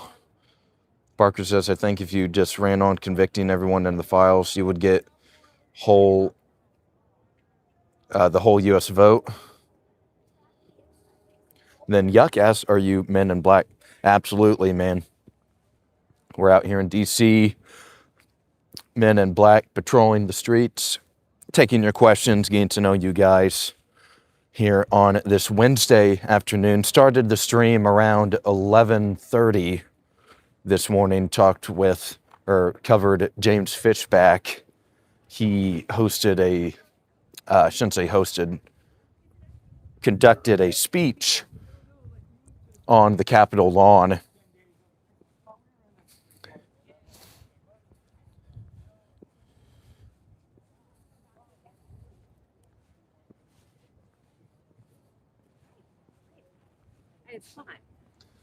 made some comments on the war in Iran and urged the president to host a joint session of Congress immediately and explain his reasoning for attacking and how it puts America first and some objectives and goals that the president has with this conflict as well.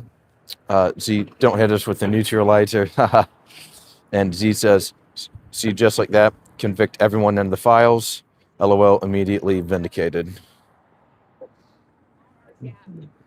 After the day is meant for. What is this?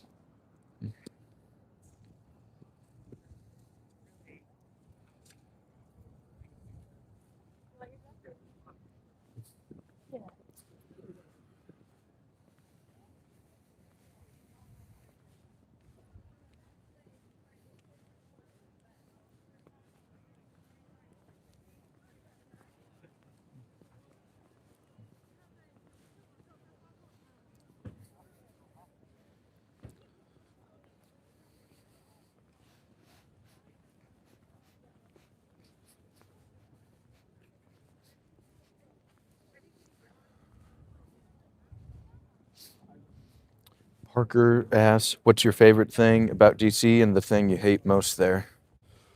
I'd say my favorite thing is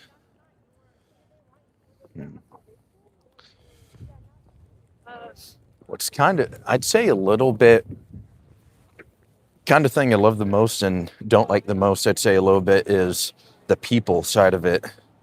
Some of the, people aren't really serious that are in government. They're there just to, network and try and rise the ranks and not really honestly serve. Remote because of the strike. And they can just be annoying people too. But I'll give you a different answer though. I'll say one of the things I like the most are going to and checking out some of the museums. Those are fun. And the most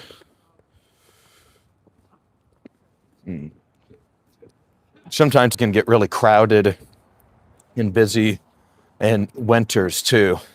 As every year that I get older, the cold weather, I really don't enjoy it at all.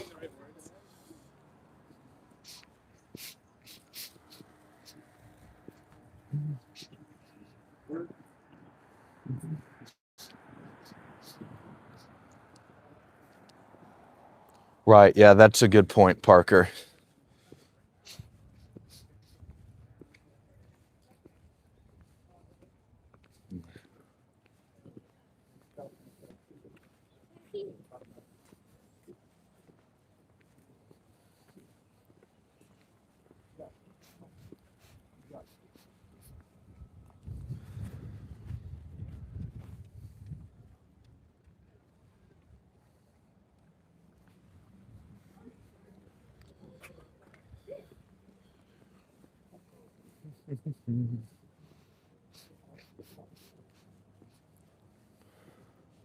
Everybody, thank you for tuning into the stream today. Having a good time with you guys out here in DC. Probably just going to stay on a couple more minutes. Parker said, what's your favorite statue / monument? Really like the Lincoln Memorial. Remember the first time I visited it when I moved to DC a couple years ago. Very, you kind of enter the exhibit and goosebumps a little bit. It's just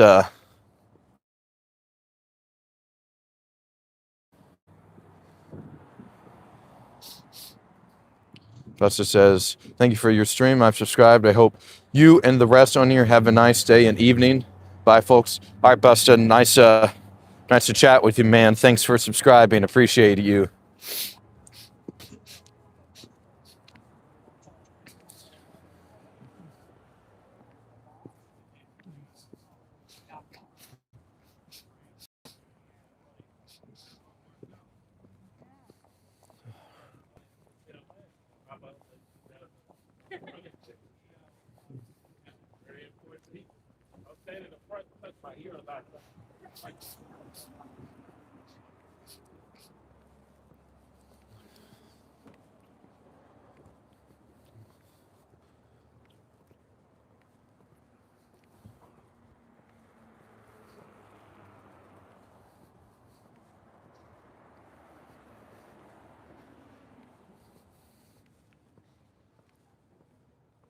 Progress, are you in Congress now? No, we are. We're by the Library of Congress building, not in the Congress itself right now.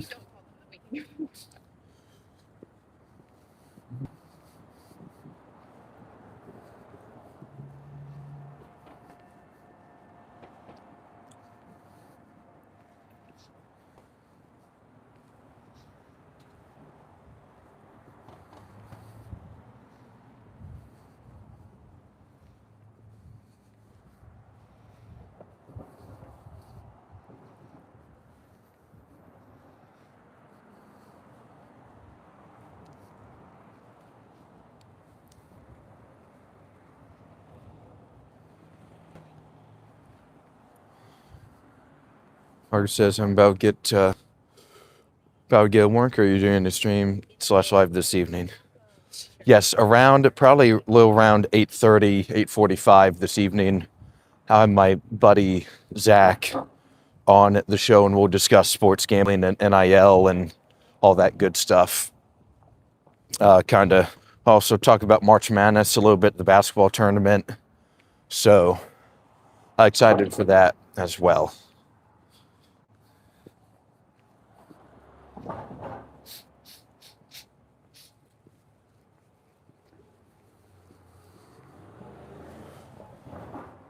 Yeah, man. I'm about to get work too. We'll stay on here another minute or two. So, Z says, any discussion of prediction markets planned?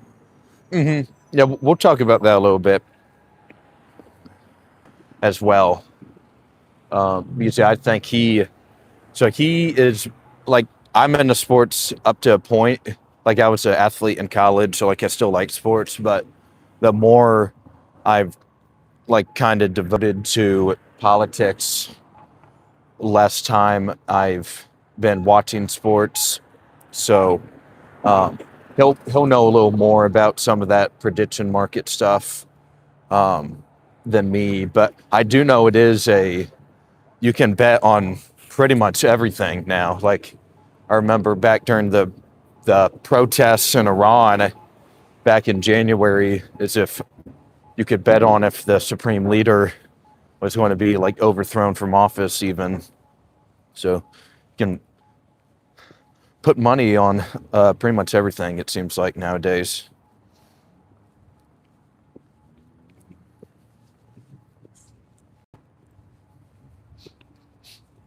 Parker says, I'll be there with some more questions. Have a great day, man. All right, looking forward to them, Parker. Thank you.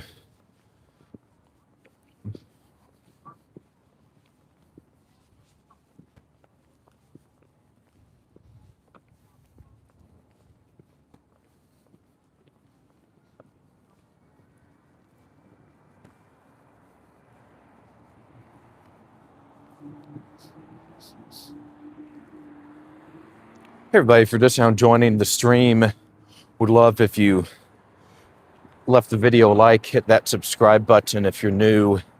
We're rapidly approaching 600 subscribers, so would love for you to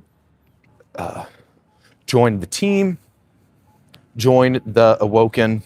So started this channel just a few months ago, and we are rapidly ascending. So would deeply appreciate your support, man. Wolf says, do you guys have America First protests over there? I haven't seen too many of them, Wolf.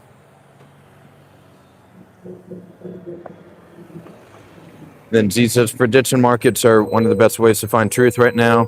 Insiders can do anything and leak the truth without saying anything.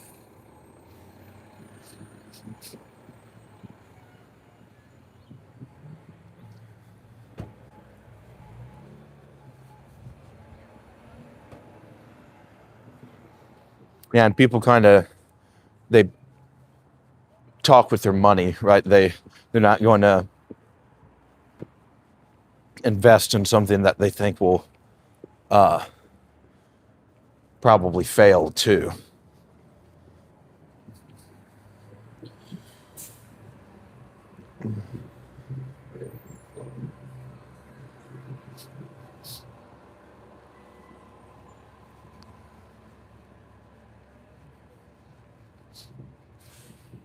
Yup, big time. All right, everybody. Well, I think we're about to sign off here. We'll be back with you in a couple of hours. We'll be talking about sports gambling, NIL, prediction markets, all that stuff tonight with my buddy Zach. He'll come on the show. So you definitely want to be there for that. But if you're new, I would love if you hit that like button, subscribe to the channel. We're almost at 600. Hope you guys enjoyed some of the coverage in DC today. We'll be back with you shortly, though, in just a couple of hours. So, yeah, we'll catch you all later. Okay, everybody. Have a wonderful rest of your workday, and we'll be back with you a little bit more tonight. Much love.